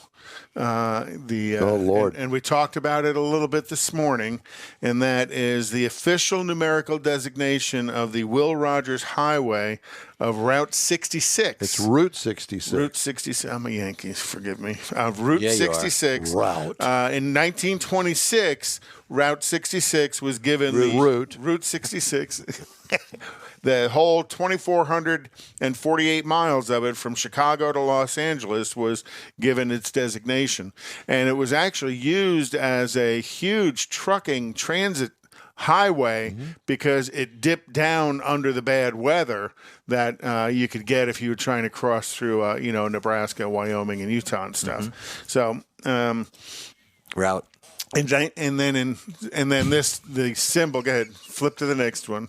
The symbol is iconic of Route 66. Route. It doesn't matter which way I say it, you're going to give me the other one, right? Uh-huh. You betcha. And in 1956, on this day, the Ford Motor Company decided to name Edsel as the new model that was under development for the 1958 market. The addition of the Ford family automobile would be a tribute to Edsel Bryant Ford, who served as the company president from 1919 till his death in 1993. Kind of facial features like that grill. Yep. So It advance a little does bit. have the facial features of the grill. And then the this horse was the collar nice- grill. Yep, there it You know, is. the Edsel, the Oh. iconic car that I thought was I actually way ahead of like its it. time. And then in 1960, McNamara. Robert McNamara, who came from the Ford company, he was on the job for less than a month. He went to Washington, D.C. to become JFK's Wasn't he governor of Secretary of Michigan? Defense. Wasn't he a governor of Michigan? No, that was Romney. Romney, that's what. The Romney family. But McNamara went on to be a Secretary of Defense during the Vietnam War. And then in 1995, Art Arfons, drag racer from Ohio, built a land speed record using a surplus J79 jet engine and went out to Bonneville and went 434 miles an hour. We know his daughter, I think it is, some relative. Sherry Arfons. Yeah. Oh, really? Yeah. Now, wasn't that engine out of a helicopter? No, this was out of a jet. Okay. Out of a jet. Well, the other thing is this is also the car that Mary Skelton drove. Or Betty Skelton Betty drove. Skelton. Yeah, 'Cause yeah. She drove Art Arfon's car, Yeah. and she actually set a record for a woman going, I think she went 303 one direction, 240 something. I think her record was like 276. Perfect.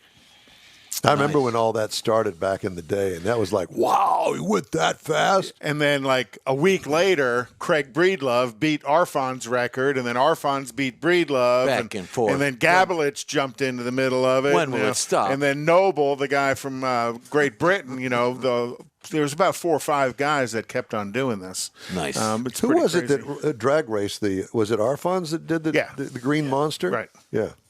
And then in 1978, that is the Dukes of Hazzard launch. That's the iconic automobile, 1969 Dodge Charger, named the General Lee after and in the Dukes of Hazzard movie or TV show that aired from 1979 through 1985. This is the only video of that made every single episode of the show, because that was in the closing credits, and that was the only car that made every single show. They went through 27 of them or something. They went through more than 300 different General Lees appeared in the series, which ran for those 6 years. Well, just that jump alone would probably destroy the entire car. Yeah, go ahead, give me the next picture. You will. They flip that. That is supposed to be what that car looked like at the end of the jump, and they just kept that car at the end of that jump, which clearly it kind of nosed over a little bit. Well. But the other thing is rub out. they were collecting, next picture, they were collecting 69 Dodge Chargers all around the country and had them parked ready to go on the show. It'd be interesting to talk to the guy that we had at Keels and Wheels, right. To understand a little bit more. I don't think they movie did. making. He didn't do Dukes of Hazzard, but how he talked about when they bought all those Ford Falcons for Ford versus Ferrari, and how all of a sudden the word got out and the price of all the Falcons he had to buy went up. Yep. How that happened back when they were doing Dukes of Hazzard, and they destroyed a lot of 69 Chargers, and I think they destroyed some 70s and some 68s as well in the Close process. enough. Some of the stories making automotive news headlines this week. More than 1/3 of Cadillac's U.S. dealerships are disappearing this year as the brand begins its transition to an all-electric vehicle portfolio. But the remaining stores accounted for more than 90% of Cadillac sales, which says that those 1/3, most of them weren't doing all that great. Onesie-twosie stores, but they were serving Cadillac customers out in the hinterland. The decline was driven by buyout agreements Cadillac began offering to dealers a year ago. Those offers to walk away from the franchise ranged from $200,000 to 7 digits. Now, there's other influences in why these guys were selling out. And you mentioned it about the cost of revamping their service departments to do EVs. They were saying could be in excess of $250,000. Sure. Easily. Yeah, absolutely. Let's see. J.D. Power, 2021 U.S. Sales Satisfaction Index released Wednesday found that satisfaction among online car shoppers was higher in both the premium and mass market segments than among those buyers who visited a brick-and-mortar dealership. But the study revealed that electric vehicle buyers were less satisfied with the sales experience than shoppers of internal combustion engines. Porsche was the highest-scoring luxury brand of the 2021 study. German sports car maker rose 5 spots from a year earlier. Among mass-market brands, GMC ranked highest in satisfaction, displacing Mini from the top spot. Brands showing the greatest improvement in year-over-year satisfaction scores were ready. Jeep with a gain of 24 points on the survey's 1,000-point scale. Wow. Big Chevy jump. up 17 points. Dodge up 17 and Ram up 14. J.D. Power calculates a brand score by factoring in what customers say about the delivery process of their purchase, dealer personnel, the negotiation of the deal, paperwork completion, perceptions of the dealership facility, and their satisfaction with the dealership's website.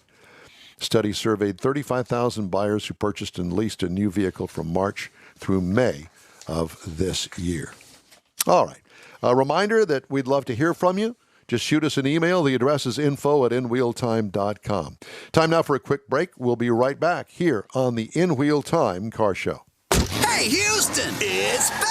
America's greatest hot rod tradition is on Thanksgiving weekend. The O'Reilly Auto Parts Autorama at the George R. Brown Convention Center. 4 days of hot rods, customs, classics, trucks, and performance cars featuring the ultimate lowrider showcase. Sponsored by Shorty's Hydraulics and the Traditional Rod Garage. Saturday only, it's the Tuner Galleria with 250 imports, JDM, and luxury cars. Plus music and models. Autorama. It's so much more than a car show. On the celebrity stage, presented by Nick's Auto Repair and Classic Car Restoration, it's Chip Foose from TV's Overhauling on Friday and wrestling superstar Sting on Sunday. Shop the swap meet and women's world all weekend. The O'Reilly Auto Parts Autorama. November 25th to 28th at the George R. Brown Convention Center. Discount tickets at O'Reilly Auto Parts. Part of the Summer Racing Equipment Show Car Series. See Autorama.com. Tailpipes and Tacos, Houston's premier monthly cruise-in, will return Saturday, December 18th to the Loopy Tortilla Tex-Mex in Katy. Tailpipes and Tacos wants to thank all of the participants and fans who have enjoyed the collector cars, hot rods, customs, originals, and resto mods, and everything in between. We'll be taking a break for Thanksgiving and Autorama, but we'll be back for a great Christmas cruise-in on December 18th, so make plans now. You know that Tailpipes and Tacos is the Houston area's coolest cruise-in, a place you'll see friends, family, and the finest cruise-in cars in the Houston area. It all happens at the Loopy Tortilla Tex-Mex in Katy on the Grand Parkway at Kingsland Boulevard, just south of I-10. Get your ride ready for a very special Christmas cruise-in, Loopy style. It's Tailpipes and Tacos, Saturday, December 18th. The In Wheel Time Car Talk Show will be there too. Let's celebrate the Christmas season together at the next Tailpipes and Tacos on December 18th. We'll see you then, weather permitting. Gulf Coast Auto Shield has moved to a more convenient location. Now you can visit John Gray and his staff of dedicated professionals at their new shop on the South Sam Houston Parkway between Belford and Airport in southwest Houston. Gulf Coast Auto Shield is the best at paint correction and ceramic coatings. Clear bras and custom wraps are specialties that only Gulf Coast Auto Shield installs with award-winning accuracy, and all their services come with a warranty. Lamborghini, Aston Martin, Porsche, and Ferrari owners depend on Gulf Coast Auto Shield for their specialty services, and you should too. The In-Wheel Time Corvette and Cutlass have both been massaged by Gulf Coast Auto Shield, so isn't it time your vehicle visit their new shop in southwest Houston? Call John Gray today at 832-930-5655 or visit online at gcautoshield.com. That's gcautoshield.com. Paint, coatings, wraps, and more at gcautoshield.com. Celebrating 10 years of award-winning car talk, it's the In Wheel Time Car Show. Coming up, we need more Jeff. Has a special report on child car seats. Conrad has the racing calendar and the car clinic. We'll also have the stories making automotive news headlines a little bit later on. It's all just ahead on today's In Wheel Time Car Show. Howdy, along with Mike, out of this world Mars, Yes. King Conrad DeLong. Yes. We need more Jeff Zielinski. Yes. Always. I'm Don Armstrong. Glad you could join us on this Saturday. Thank you so much. We appreciate it. We've got a special guest we want to talk to. His name is Tom Zielinski, and he is with Texas 4 Fest. Hi, Tom. How you doing? Oh, sorry. To be on with you. Well, it's good to have you here. I forgot to press your button. See, the problem is that last week Jeff had to fill in for me while I was not here, and so the stink is still on the buttons over here to make it. It's only the third guest today. You've made the same mistake on. So I'm telling you, Consistency. Consistency is everything, and so it's all his fault. I had to clean them. They were So all- tell us about. And I learned this from being married 3 times because back then it was always my fault, you see, so we got to kind of pass the buck along. That's why you're single. Tom, thanks so much for putting up with us this morning. We appreciate it. Texas 4 Fest, what is that? Well, Texas 4 Fest. And by the way, just to get started, guys, somebody's always pushing my button. So good Thank you. you. Boom, Rim boom. shot. Yeah, we love Touche. it. Yeah, go ahead. Texas 4 Fest is an awesome off-road festival designed with real off-roading in mind. But even bigger than that, it really is inclusive of all sorts of off-road enthusiasts, because we've partnered with the Red Bull Override Hard Enduro event, and we produce both sides of that.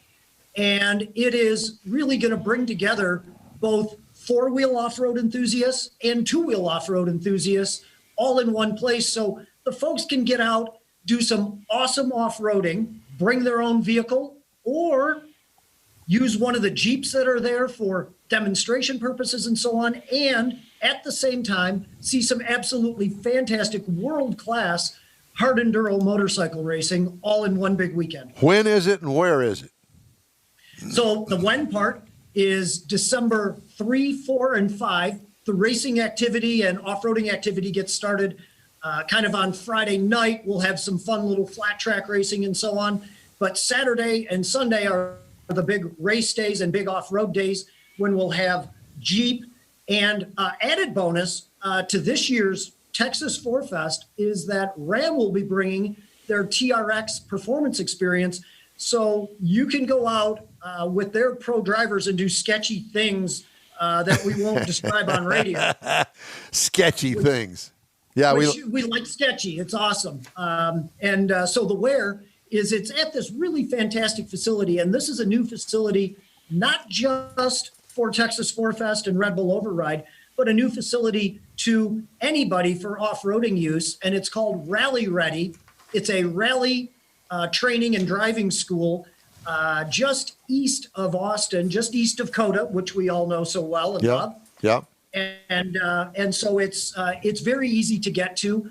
And we think that it is going to be a fantastic facility. They've got an awesome airplane hangar as our official Red Bull headquarters. And the airplane hangar came from Bergstrom Air Base. And just a wonderful facility, wonderful team there. And we're really excited to bring some of the best racers from around the world. We've got guys coming from 7 countries to race this event, and also to bring together our off-roading, four-wheeled off-roading enthusiasts and show them all the latest from Jeep and other companies, plus lots of awesome off-road vendors, and introduce some of them to this wonderful world of motorcycle racing. Now, can I bring my Jeep Wrangler?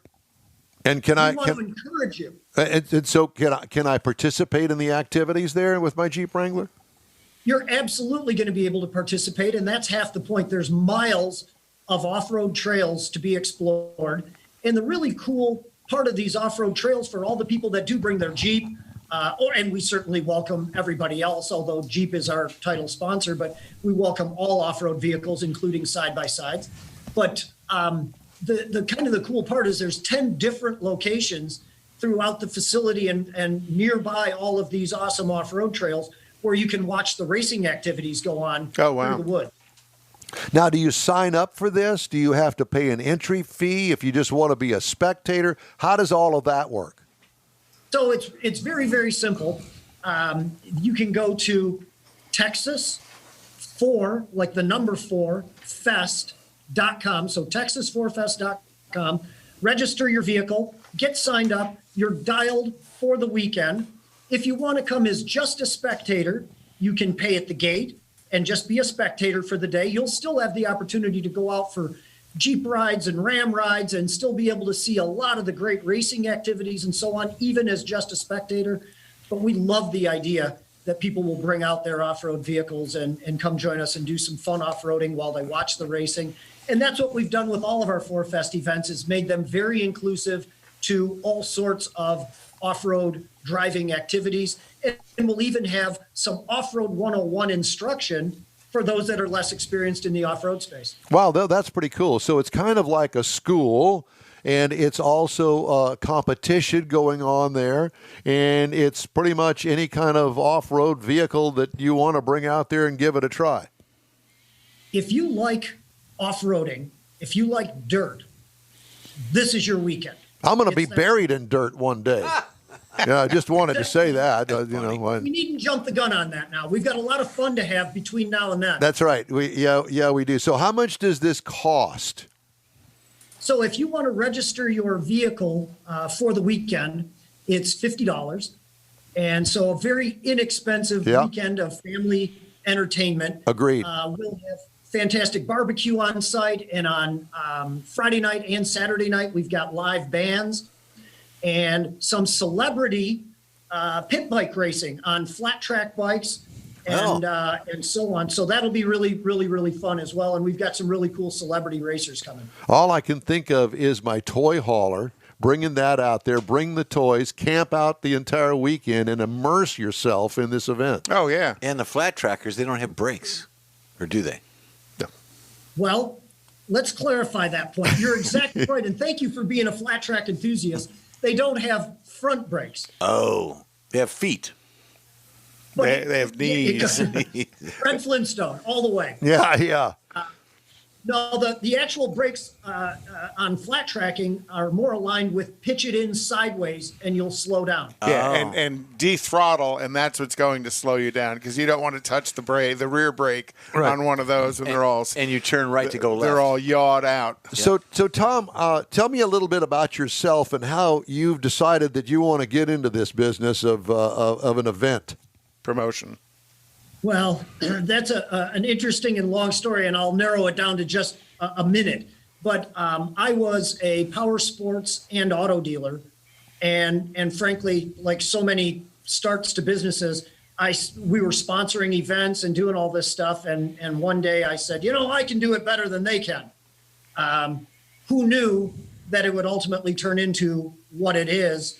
And we ended up putting on AMA Supermoto series. We ended up doing all kinds of other things and have been involved in the motorcycle racing side of things up to our eyeballs, including X Games and lots of other stuff. Oh, wow. And then ultimately ended up involved in an off-road park. My hometown is near Detroit. Ended up involved in an off-road park near Detroit.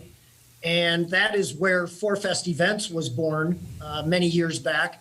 And Detroit Forfest actually grew into several events now, and we're super happy to be involved in Texas, and we love being in Texas. In fact, my wife and I were kind of chuckling and said, geez, who knows, we could end up being there a good portion of the time. So we love being in Texas, and we love Austin. Yeah, we're welcoming people from Michigan and California to move to Texas, but leave your liberal voting habits home. Oh, boy.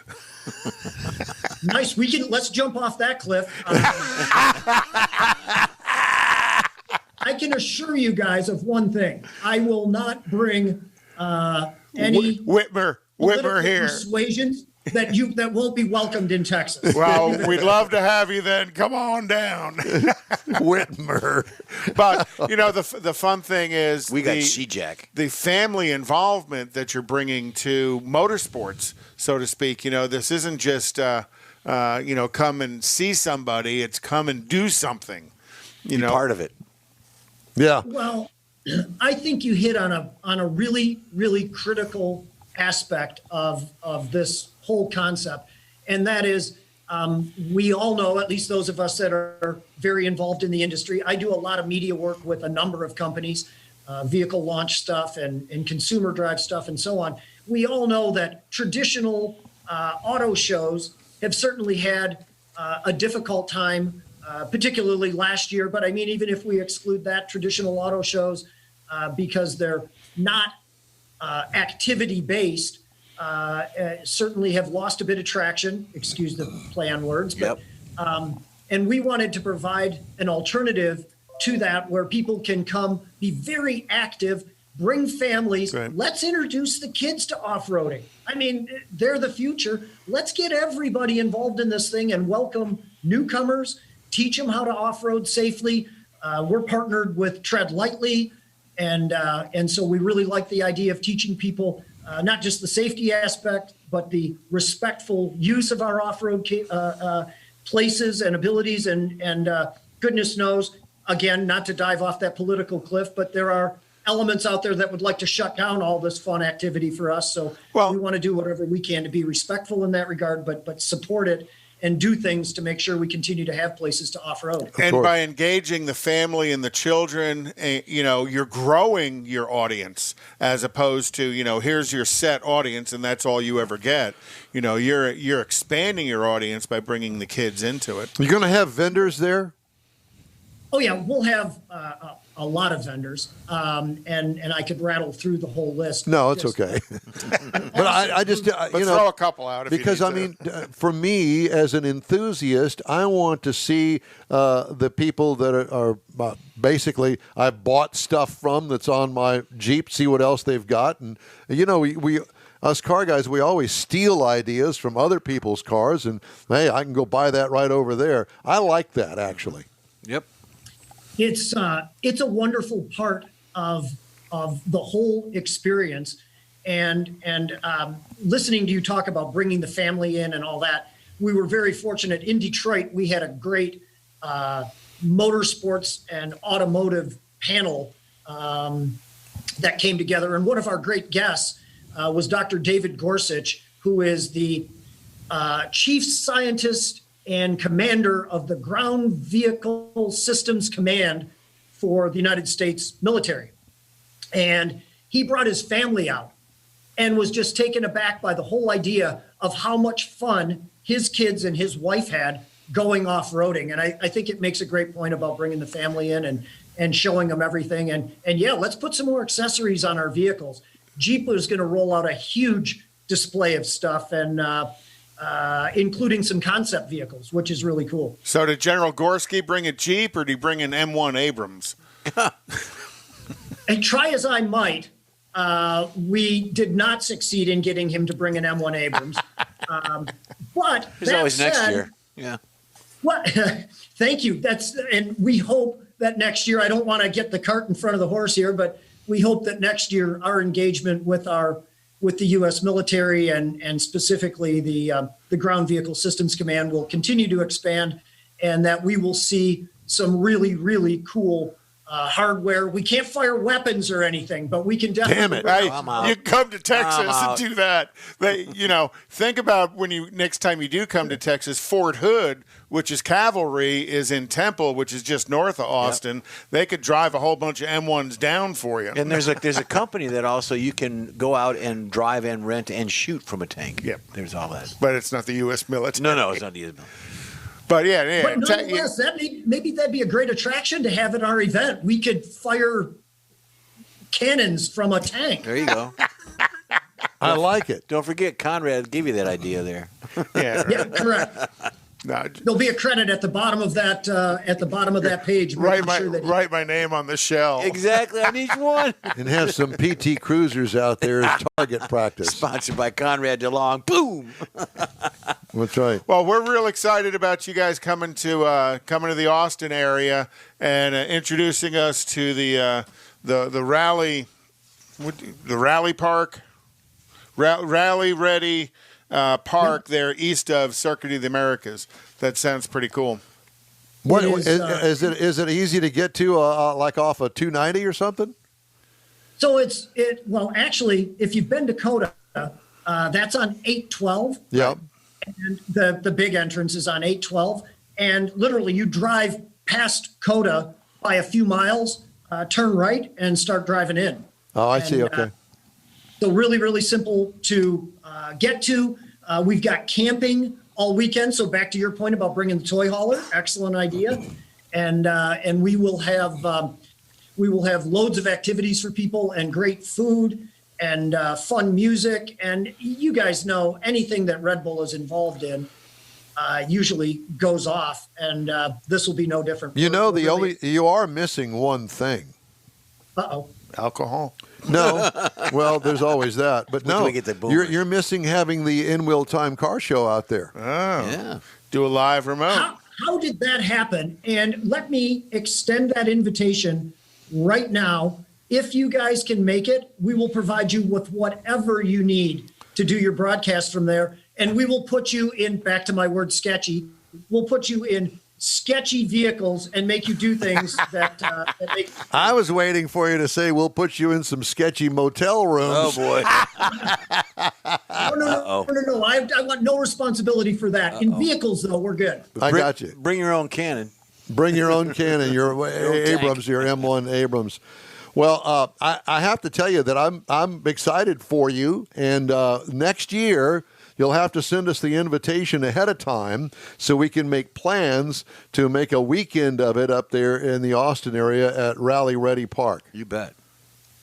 Well, we would look forward to that, and would love to have you guys come join us and do lots and lots of fun things. And we're really excited to bring just outdoor adventure, lifestyle, dirt, off-road enthusiasts of all kinds together for one big weekend and do it up Red Bull Jeep style, Texas size event and really have some fun with it and appreciate spending a bit of time with you guys having some fun with it this morning for sure. Well, it definitely sounds like a ton of fun, Tom. So where can we go to get that information, how much it costs, where it is, all that? So www.texas4fest.com is the location for all that information. And for those who might be interested as a two-wheel racer, you can definitely check that out as well on the same site, or go to redbull.com/override. And there's some information about the racing format and all that kind of thing. So lots of stuff out there, and we want to encourage even the amateur off-road racers to come have a go and test their skills. Yeah, we've already put the Texas 4Fest up on our Facebook page, a link to it, and just keep that as the central funnel point, Yep. and they can get off to the Red Bull stuff from there as Tom well. Zielinski, thank you so much for joining us on this Saturday. It sounds like a ton of fun. Hopefully that things will go well for you up there, and we will be invited next year, and we can do a broadcast from up there. Looking forward to it very much. Thanks so much for taking time this morning, and wish I was there live with you guys, because we could go on for a long time having fun. You know, I know that Yeah. we could. We definitely seem to have that kind of connection. So, oh my gosh, it's a party next year, brother. Look out. Yeah, exactly. You too. Take care. Thanks again for joining us. That's Tom Zielinski with the Look out. Texas 4Fest. That was a lot of fun. It was, yeah. Good definitely. interview. All right, time now for the racing calendar. We got Pomona going on this weekend. Yep, and as of right now, Erica is qualified after the first round of qualifying. She's qualified fourth with a 6:58.9. But again, we want to give a shout out to Jerry Emmons on his NHRA Stock World Championship. That's pretty amazing, and we'll have to have him back on the show. So yeah, Pomona is this weekend. NASCAR finished last weekend with Kyle Larson and the Hendrick team being the world champions. Formula One is next weekend in Qatar, and then on December 5th in Saudi Arabia and then on December 12th in Abu Dhabi, where they'll have the finale. We heard earlier one of our guests was going to the IMSA race at Road Atlanta, and that is their finale for Road Atlanta, and the championship's still in question. Wow. And that's pretty much it, as the racing world is coming to its season, all their season finales. The finale. So Fin. Is that French? Fin? Fin? Fin. Finet. Got to do your hand. Finet. Finet. Oh, gosh. Fin. Please. Is it like somebody keeping your help finger us. up when you drink your tea? When in doubt, pinky out. Pinky out. Pinky There you out. go. Does that include Rita's? So did you do that when you went to the musical, Don? I did not. This weekend? Oh, no, I had a bottle of water. That's about it. Okay. Water's good. Yeah. Hobby Center's a great place to see Yes, it play. it's beautiful. Yeah, it really is. And you got good All right. water, too. Let's let a $5 bottle of water. That's better I than told going to the... I told my daughter, I said $5. I could buy two 24 packs for $5. Yeah. Anyway. Well, it's better than Better, the 9. you'd have looked a little big in the hips when you walked in there carrying it under your jacket. What a Yeah. And he sold it for $8. Here's Don in the bathroom saying, I got a $2 bottle of water. I love it. Well, we tend to entertain ourselves. We do. It's awesome. All right, special feature this week. Mr. Zekin normally does the used car of the week. Well, this is child car seats week, and I have to tell you, when I saw the pictures, I thought, oh my gosh, when my girls were little, child seats, they were non-existent. Well, they were in infancy. No, as a matter of fact, and I paid a lot of money for this particular seat that was kind of like a racing seat. Mm-hmm. Now, these new ones that you're going to see, they're all kind of like that now. With cup holders and ashtrays and all that. Ashtrays. It's a beer holder in it. Okay, go ahead, Jeff. Sorry. I'm going to let Conrad run. Oh, my God. Who's that in the car seat? We're going to get there. Just leave it right there, Conrad. Stop it. Cute? So just do the first 7 and we'll get to it. We'll get. Okay. So whenever you're on the road, make sure that a child 12 and under is always properly buckled in the back seat. See, this is how we travel with Jeff. Right. So we do. So to reduce the risk, motor vehicle crashes are the leading cause of death among children in the United States. In 2019. Too fast. Go ahead. Yeah, just stop it. In 2019, more than 600 children, 12 and younger, died in motor vehicle crashes. 91,000 were injured, and of the 12 and under who died in the crash, don't know if the restraints were done or not, 38% were not buckled up. So 38% of 600, there's 228 kids died in a year for that. That's terrible. Car seats are in categories. You got a car seat, you got a booster, and then you got seat belts. So some of these that you're looking at now, these are the state-of-the-art Premier. Costs vary, just like anything else when you buy. Costs do vary. The child safety seat, sometimes called the infant safety seat, child restraint system, or child seat, baby seat, car seat. All of those are the words for the same thing. Most commonly, these seats are purchased and installed by owners, but car manufacturers may integrate them directly into the system of the back seat. Vehicles' designs are generally are provided anchors. They generally provide anchors to ensure that the seat belt's capability and compatibility with. And there's a standardized anchor system. That manufacturers put in. Well, all car seats will snap into. That uses the car seat belt. Right. And in most cases, in some cases, there is a tether involved with in the back seat. They actually now they've expanded from that. They actually have latches in the back, like a seatbelt latch that the seat snaps into, and you don't use that. I've not seen that. You don't use that cross. It's not in all cars. Yeah, no, it's in a bunch of them. There are safety features that are built in, but in 1990. There was an attempt to provide a standard for fixing car seats in different makes and models, like Conrad stated. The standard now includes a top tether, as Don said. The U.S. version of this system is called a latch. Generally, the ISOF fix system can be used in all the groups, 0 to 1 to 3, and so on. And car seats are you're too fast. Sorry. Car seats are labeled. I mean, you've got different group ratings. Recommended for the first group is 20 pounds to 40 pounds. Approximately age is 9 months to 4 years. Group 2, position sitting forward, rear facing. Make sure that the seat is certified, obviously. Recommended weight is 33 to 55 pounds. And then the last group recommended, larger childs, you're almost to the point where wearing a seat belt is 4 to 10 and above basically 76 pounds. So go ahead. And do you know car seats have an expiration date? They do. No, I did not know that. Yeah, they do. Because of different styles, and of course, there's always safety testing and things to better the seat itself. Well, they got these new convertible ones now that actually transform like a transformer that goes from a little seat to a fully enclosed seat.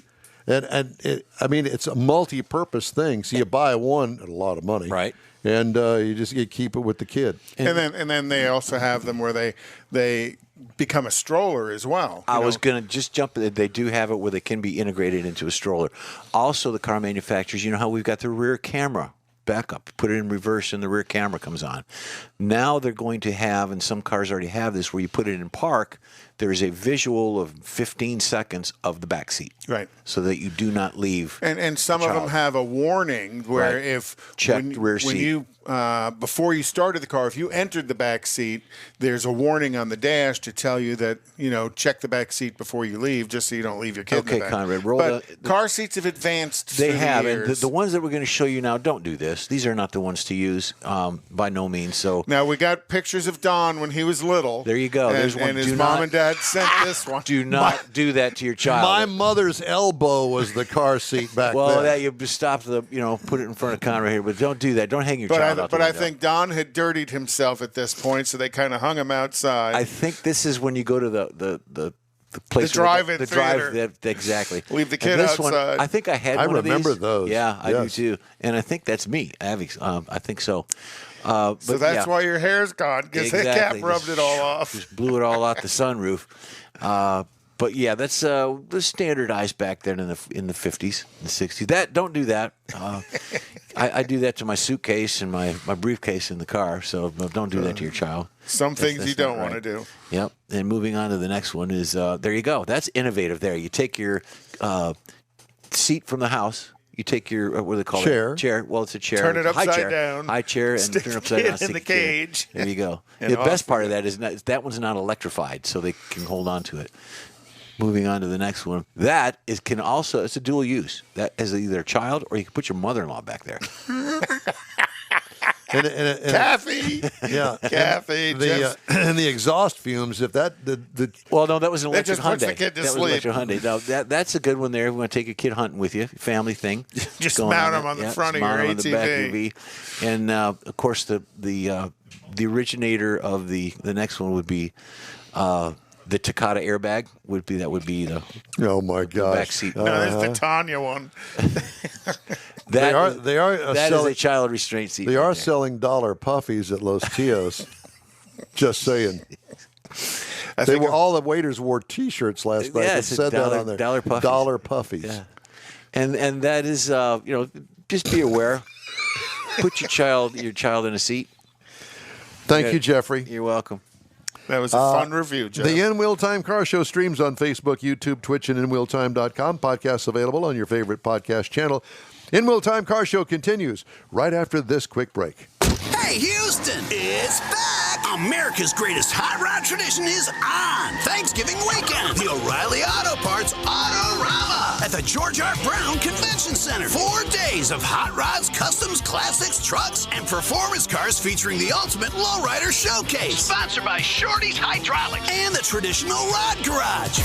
Saturday only, it's the Tuner Galleria with 250 imports, JDM, and luxury cars. Plus music and models. Autorama. It's so much more than a car show. On the celebrity stage, presented by Nick's Auto Repair and Classic Car Restoration, it's Chip Foose from TV's Overhauling on Friday and wrestling superstar Sting on Sunday. Shop the swap meet and women's world all weekend. The O'Reilly Auto Parts Autorama. November 25th to 28th at the George R. Brown Convention Center. Discount tickets at O'Reilly Auto Parts. Part of the Summer Racing Equipment Show Car Series. See Autorama.com. Tailpipes and Tacos, Houston's premier monthly cruise-in, will return Saturday, December 18th to the Loopy Tortilla Tex-Mex in Katy. Tailpipes and Tacos wants to thank all of the participants and fans who've enjoyed the collector cars, hot rods, customs, originals, and resto mods, and everything in between. We'll be taking a break for Thanksgiving and Autorama, but we'll be back for a great Christmas cruise-in on December 18th, so make plans now. You know that Tailpipes and Tacos is the Houston area's coolest cruise-in, a place you'll see friends, family, and the finest cruise-in cars in the Houston area. It all happens at the Loopy Tortilla Tex-Mex in Katy on the Grand Parkway at Kingsland Boulevard, just south of I-10. Get your ride ready for a very special Christmas cruise-in, Loopy style. It's Tailpipes and Tacos, Saturday, December 18th. The In Wheel Time Car Talk Show will be there too. Let's celebrate the Christmas season together at the next Tailpipes and Tacos on December 18th. We'll see you then, weather permitting.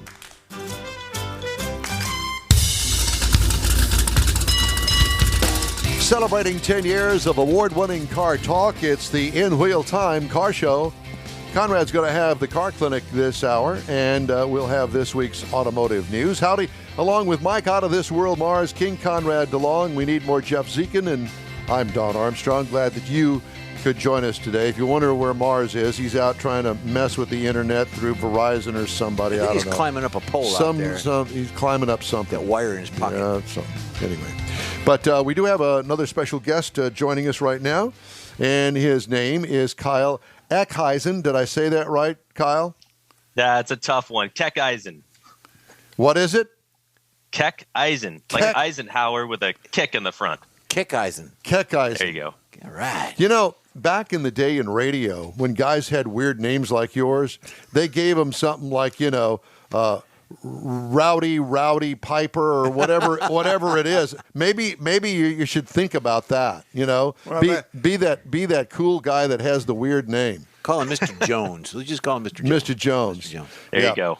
So Kyle, it's great to have you with us today. Thanks so much. We're going to talk about the next generation 2022 Toyota Tundra. I haven't had a chance to drive it yet. I've been seeing it around because it's brand new. But we're here to talk to you about the vehicle. And I know that a lot of things have changed on it. Of course, what was the old design, 13 years old or something like that? We're officially saying 14. 14 okay. Years. Yeah. It's funny. I went to a Toyota-sponsored event. And I asked the guy, I said, so why is it that these trucks are so old? GM, Ford, Chevy, they're all switching every 2 or 3 years. Yeah. And here, the Japanese just don't quite understand our U.S. truck market. Hello. Well, I guess that's changed with the 2022, and I'm proud to say that we have you here to tell us all about it. You bet. Thank you so much for having me on this morning. I can't wait to dive into more of the details and tell you guys all about this fantastic truck that our engineers in Japan have brought to us. So, I remember when the original Tundra, the real full-size Tundra came out, and one of the innovative things that hadn't been done was a fully boxed frame. Of course, now everybody does that, but I know that the Tundra actually kind of was the forerunner of that and changed really the entire industry because of the strength of a fully boxed frame. Yeah, with the first full size Tundra right back in 2007, probably that launch that you remember. I think we had a triple tech frame where it actually had open C channels in the back to allow for more flexibility with the leaf spring system. Now with this new one, we have a fully boxed frame with new welding processes that they put into place to make it, I think, stronger and lighter. But what they've paired with that rear multi-link suspension to add the flexibility into the drivetrain. Interesting. And so, but this is an all-new truck from the ground up, isn't it? Basically every bolt. Wow. And are they still building it in San Antonio? It will be built in San Antonio. Production started, I think, maybe a week ago. Yeah. Really? Wow. It's that new.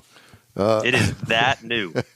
And Toyota Tundra, the previous generation, scored in the top 10 of the highest domestic content vehicles sold in the United States. I did not know that. Mm-hmm. All right, so I have to ask you, first of all, that I see that there's going to be 2 engine choices now. That is correct. 2 engine choices. We are departing from the standard V8 engine for a V6 twin turbo 3.5 liter. And that's going to be that base engine, right? The gas V6 twin turbo, 389 horsepower, 479 torque, has a great driving dynamic. But as you mentioned, there is a second option. That second option will have a hybrid motor generator that's placed in between the engine block and the 10-speed transmission that's going to really perform and give a lot of low-end torque when you need to start moving those heavy loads, but also give you a great acceleration feeling. And those numbers are really exciting for us, right? 583 foot-pounds of torque is what that system will deliver. Yeah, wow. And up to 12,000-pound towing capacity. In a half-ton. ton. That's pretty impressive. Yeah. One of the things that, while we're at it and I'm thinking about it, one of the things that I never understood is why Toyota never bumped it up and actually sold like a 3/4 ton. And you may not have an answer for me, but I just thought that it was interesting because those trucks generally go down the same assembly line and change the suspension on it. And generally speaking, that's really all you got to do. Yeah, but that's not necessarily where the market is for Toyota. Exactly. Well, the market's really in the 1,500, the half ton. The 3/4 1 tons are kind of a dedicated market to themselves. Well, okay. So, isn't the whole idea to sell trucks? Well, maybe Kyle can tell us. Yeah, I think to tell you, I spent a lot of time with our dealerships in North and South Dakota, and guys, I heard that a lot, right? All of my sales guys up there wanted to have that larger truck with a larger capacity. Do I have exactly the answer that you're looking for as to why we don't bring that? Probably don't have the best answer, but like the gentleman said, the most of that market and most of the market sales are in that half ton, right, which Toyota is dedicated to play in here. I got called a gentleman. I know. I wrote that down. Thanks. I'm going to write that down and play it for my wife. At 10:37. But the twin turbo aspect of this is definitely bringing something to market that, Ford's kind of, worked on the twin turbo as well, but with Toyota bringing it in and then laying the hybrid power upgrade to it is unique. Ford's is all about just generating voltage. Yours is about generating propulsion in the vehicle. Absolutely. And our, chief executive engineer, Mike Swears, really had his team prove that this engine is going to provide the power that he was looking for in this next gen truck, which is why he put his stamp of approval on it with the V6. Number one, right, for the power, but also the efficiency that it brings. Right. Kyle, where are you at? Consumers are looking forward to. Where are you at? Dallas, Texas. Okay. Yeah. So tell us some of the changes that were made. We obviously know about the engine now and the independent rear suspension. What about the interior and some of the accoutrement, if you will, on the interior of the truck? That's a great question. The exterior gets a lot of attention. The interior is also brand new. And I think our consumers that have had that truck for the last 14 years are waiting for a nice refresh, and they certainly delivered. The standout on that interior is this like interlocking design and very horizontal, so it feels very spacious. Not that the Tundra was lacking in interior space before anyway, but it looks great now. There's a lot of usable space, and there's a 14-inch available screen on SR5 and up that you can get. And this screen is paired to a in-house developed multimedia system that is just phenomenal to use. That's almost kind of like my 52-inch in the living room. In a car, I'm sure it senses that way. Yeah. Absolutely. But you're also bringing a lot of technology to the vehicle. Reading your some of the information about it is, the trailer brake control system and a trailer sway control system. Is that available if you get the towing package, or is that going to be a standard feature in it? There's a lot of towing technology, right? That's standard, and that's kind of how Tundra has always had our truck with the trailer brake controller. There are additional features in that we have a towing technology package, which does give you some of those, straight back assist features to help towing backwards. Now, some of the additional safety features, I'll have to check back with you guys and let you know exactly where those are built into the options. But that's pretty cool to bring that kind of technology to the half-ton trailer, to the half-ton market. And absolutely, one really interesting feature is when our vehicle skid control activates, and you have a trailer, right, that has the powered brakes on the back. It will actually send a signal back there to activate those brakes, and we'll use that trailer. It'll make that trailer kind of act like an anchor once it starts feeling that sway. So it'll use the trailer to slow down the truck and slow down that momentum. Kind of like throwing a parachute at the drag strip. Yeah, or an anchor. Kind of bring the back end back around. Dead weight. But one of the other things I noticed is that you guys will have a 120-volt, 400-watt outlet in the back of the truck as well, available through the bed. So pulling up to a work site and powering something up, or pulling up to the tailgate and turning the TV on, it's all a possibility. That is correct. And, that's something that in our research we saw that our consumers want. So we definitely have that in the back, and they'll be able to use that in their outdoors adventures, like you said, for their tailgates, or if there's, something that they can use on the work site for. Option packages, have they been announced yet? Option packages are out there. Actually, even pricing has been put out there. So there's a lot of spec and pricing that's out there. But option packages, that's a fantastic question. One of Toyota's most prominent packages are our TRD packages, right? Yep. And most notably off-road. Our off-road package you can get on SR5 Limited or our 1794 truck, and that gives you a lot of the off-road suspension, but also the with our panoramic view monitor, right? You're going to get a lot of off-road views, like multi-terrain select monitor, crawl control, which is all new in Tundra. So we're really excited for the off-road community to get their hands on these trucks.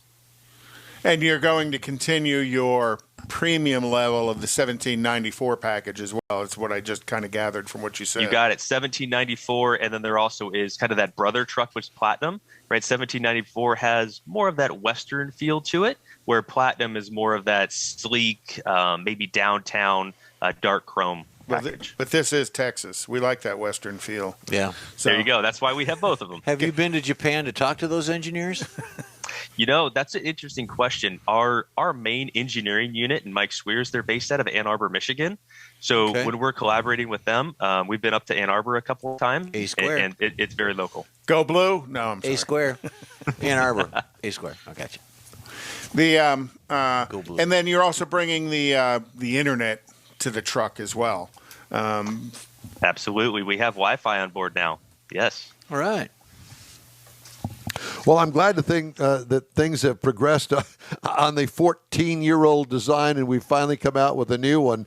I'm looking forward to finding one in the press fleet soon. Do you know anything about that? Yes, the press fleet. Gosh, that sounds like those are probably trucks that I control in our marketing fleet that I lend out to them. I believe that they are being made available now that we have some of our final prototypes. Would you please put my name on the dang list? Put his name on it for him, please. Yes. All right. Yes, Don, D-O-N, Armstrong. Armstrong. He comes in complaining every week. He comes in complaining, I didn't get that Tundra. Well, again, this is truck country. In the got to have our trucks. That's right. Yeah. And you guys are based in Texas as well, it sounds like? We're Houston, Texas. Yeah. Come on. Fantastic. We got the connection down here. There you go. That's just a short drive right on down from Dallas. Yeah, that's exactly right. And you know what? We don't have a football team either. Yeah, so there's that. I know that you want to make a comment about the Dallas Cowboys, I'm sure. Well, I spent a lot of time in Kansas City when I was working with Toyota up there. So, Go Chiefs! We revealed this truck during, some of my heart and soul there, Baltimore Ravens versus the Kansas City Chiefs. So that was kind of a special moment for us. I'm a little biased towards the Chiefs, but my wife has said since we moved down here, she's going to become a Dallas fan. Oh, I'm waiting for that to happen. That marriage isn't long. Mahomes is a pretty special quarterback. Yeah. He's got lots of good folks around him as well. Roll Tide. My son-in-law went to Texas Tech, and so did Mahomes. So that he's all into Boomer Sooner. Good stuff. Sorry. Go blue. Kyle, you're the man. Hey, thank you guys for having me on. I'd love talking about this new truck. Hey, are you coming down here for Houston Auto Show in January? I just saw something hit my calendar about planning for that event, so possibly. Well, you need to get your butt down here and come see us, and we'll hope to see you there, and we'll have you on the show. Yep. Sit you down live. All right. Thanks, Kyle. Thank you so much. Enjoy your day. You too. Kyle Eckeisen. No. Okay, you say it. Well, I'm trying to remember how he said it.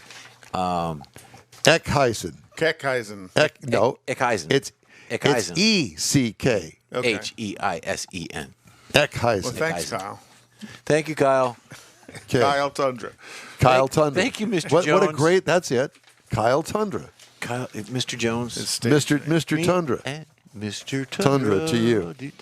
Tundra to you. Shall we do Conrad's Car Clinic? Oh, yeah. Let's do it. We haven't, did you do it last week? Yes, we did. I mean, you got there through was it? a couple of things we missed. Don't tell them all our secrets. Let them watch the playback. So, and it's interesting that we had Kyle on just before, because what my car clinic today is about how hybrid vehicles operate differently than the traditional fuel-burning cars. They have gas-powered engines and a battery, and depending on where you live, if you live in the metropolitan area, your hybrid might not get into the gas-powered function very often. So you may be just kind of driving around short run on the battery life that's built in them.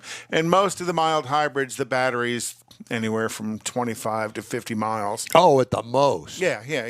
It's teeny tiny. But again, a majority of hybrid owners do live in urban areas and drive relatively short distances with frequent stops.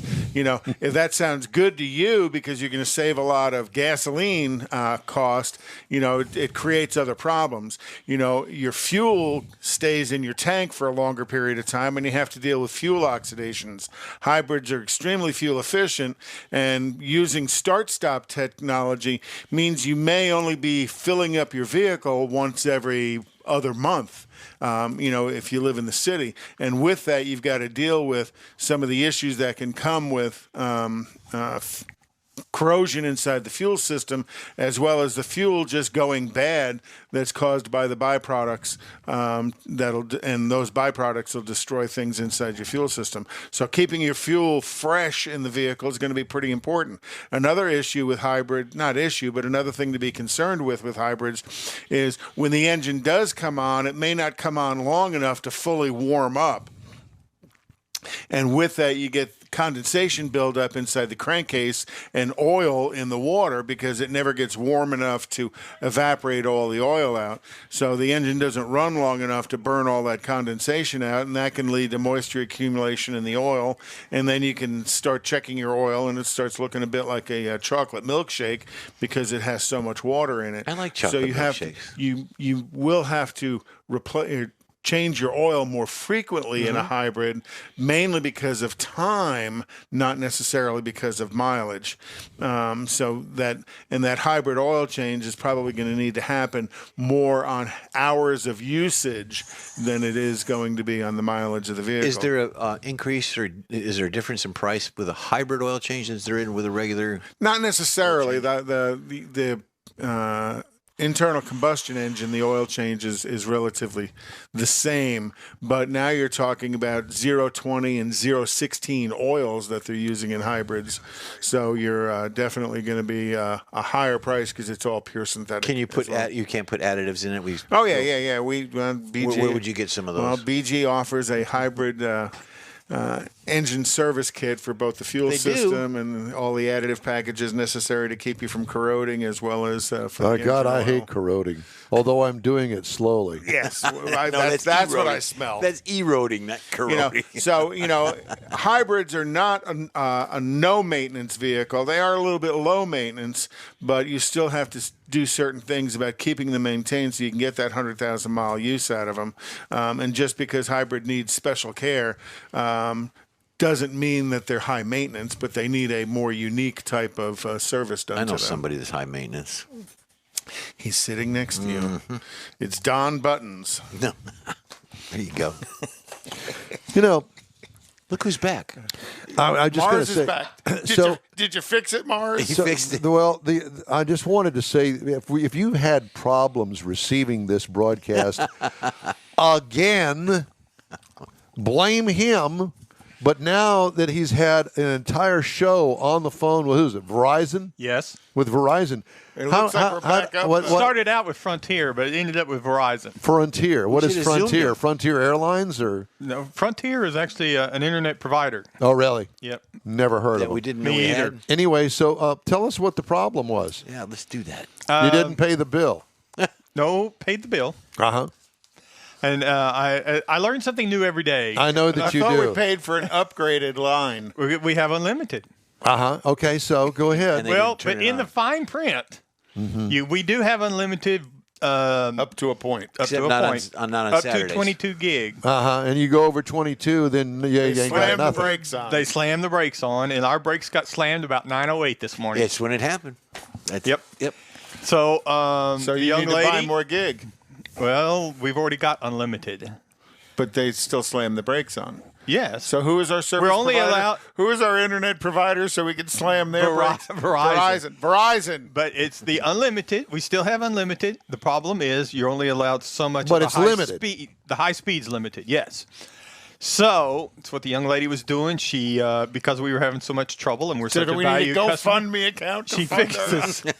She fixed this up for today. Once we figured out what it was. And what was it? But Well, So now next I'm going to week's have to gonna talk to suck. the billing office to see what we can do about fixing this. And ladies and gentlemen, just to let you know, we don't know whether we're actually going to be broadcasting from the Autorama. 2 reasons. Because it seems that the George R. Brown Convention Center has raised the prices of the internet line to almost $4,000. Yep. That's one. And number That's two, the biggest one. And number 2 is that Mars hasn't gotten his butt over there to test out Can't this. get in. Yeah, they won't to give them permission to get in. To test out this line, this That's hot because spot. I was going to sneak in, and you told me don't do that. Call and get permission. So I called to get permission. Sometimes I just Now think you it's just better need to to get for sneak in. forgiveness. That's what you tell Becky. They were having this automotive thing there going on all week, and they didn't want me in there with a computer amongst their stuff. So couldn't get in this week. So you shouldn't have asked. You should. So have in just other words, gone. so That's you what should I'm be saying. thanking Blame So it's Don's you can fault. thank me for not getting you arrested in there after you now it's sneak Who in. cares if he gets arrested? Oh, Amen to that. At least he'd Hey, have the internet line. I tested. know the Women's Federal Correctional Facility, so we can get you hooked That's up perfect. there. I could claim. Oh yeah, I could identify as a woman, and I could go there. Your yeah. conjugal visits are coming, ladies. God, I don't even want to go there. Me either. Keep your chin up. Automotive news this week.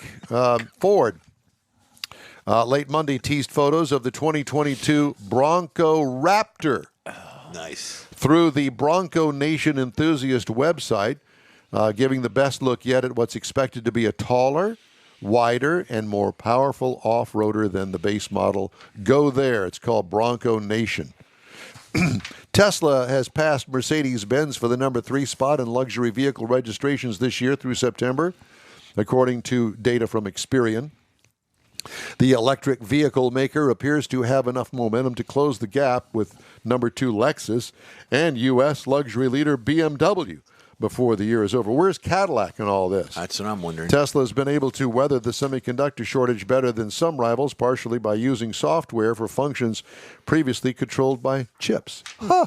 Imagine that. More recalls. No. Tesla's also preparing to open its second U.S. factory near Austin and is expanding its operations in California, according to Elon. So do you know which vehicles had the most American content for 2021? The Tesla Model 3. Los Angeles Auto Show is back following a break last year because of the coronavirus.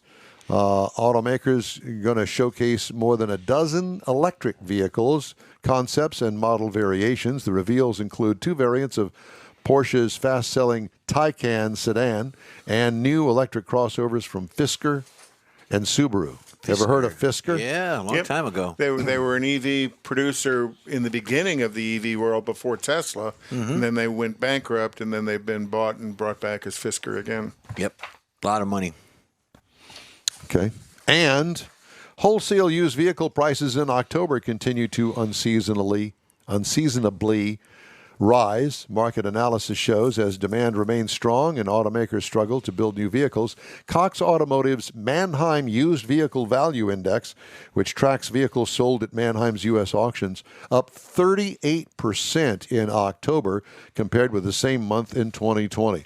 Manheim said some of that rise was due to seasonal adjustment, as there is typically above-average vehicle depreciation in October. I don't want to talk to them. I want to have the Emmons brothers back on and talk to them about what's going on in the used car market. And again, another shout-out to Jerry Emmons on his World Championship stock NHRA class. How cool is that? Unbelievably cool. Do you think maybe he let us borrow the Wally to have out here? Well, no, he has the dancing Wallies. That's Remember, right, he they does. just kind of move Yeah, across the back. the floating so Wallies. we'll have to get the Wallies to dance again. Or maybe have us come out and take a picture of it, and then we'll do it that way. Okay. What? Never mind. Oh, yes. From last weekend when I wasn't here with the Oh, yes. See, that was awesome. It didn't work. No, it was this. He was doing this. Wait. There you go. Yeah. We didn't have videos, so I had to. Well, we did after that.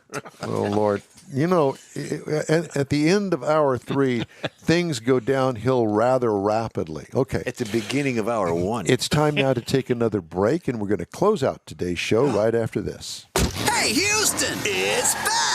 America's greatest hot rod tradition is on Thanksgiving weekend. The O'Reilly Auto Parts Autorama at the George R. Brown Convention Center. 4 days of hot rods, customs, classics, trucks, and performance cars featuring the ultimate lowrider showcase. Sponsored by Shorty's Hydraulics and the Traditional Rod Garage. Saturday only, it's the Tuner Galleria with 250 imports, JDM, and luxury cars, plus music and models. Autorama. It's so much more than a car show. On the celebrity stage, presented by Nick's Auto Repair and Classic Car Restoration, it's Chip Foose from TV's Overhauling on Friday and wrestling superstar Sting on Sunday. Shop the swap meet and women's world all weekend. The O'Reilly Auto Parts Autorama. November 25th to 28th at the George R. Brown Convention Center. Discount tickets at O'Reilly Auto Parts. Part of the Summer Racing Equipment Show Car Series. See Autorama.com. Tailpipes and Tacos, Houston's premier monthly cruise-in, will return Saturday, December 18th to the Loopy Tortilla Tex-Mex in Katy. Tailpipes and Tacos wants to thank all of the participants and fans who've enjoyed the collector cars, hot rods, customs, originals, and resto mods, and everything in between. We'll be taking a break for Thanksgiving and Autorama, but we'll be back for a great Christmas cruise-in on December 18th, so make plans now. You know that Tailpipes and Tacos is the Houston area's coolest cruise-in, a place you'll see friends, family, and the finest cruise-in cars in the Houston area.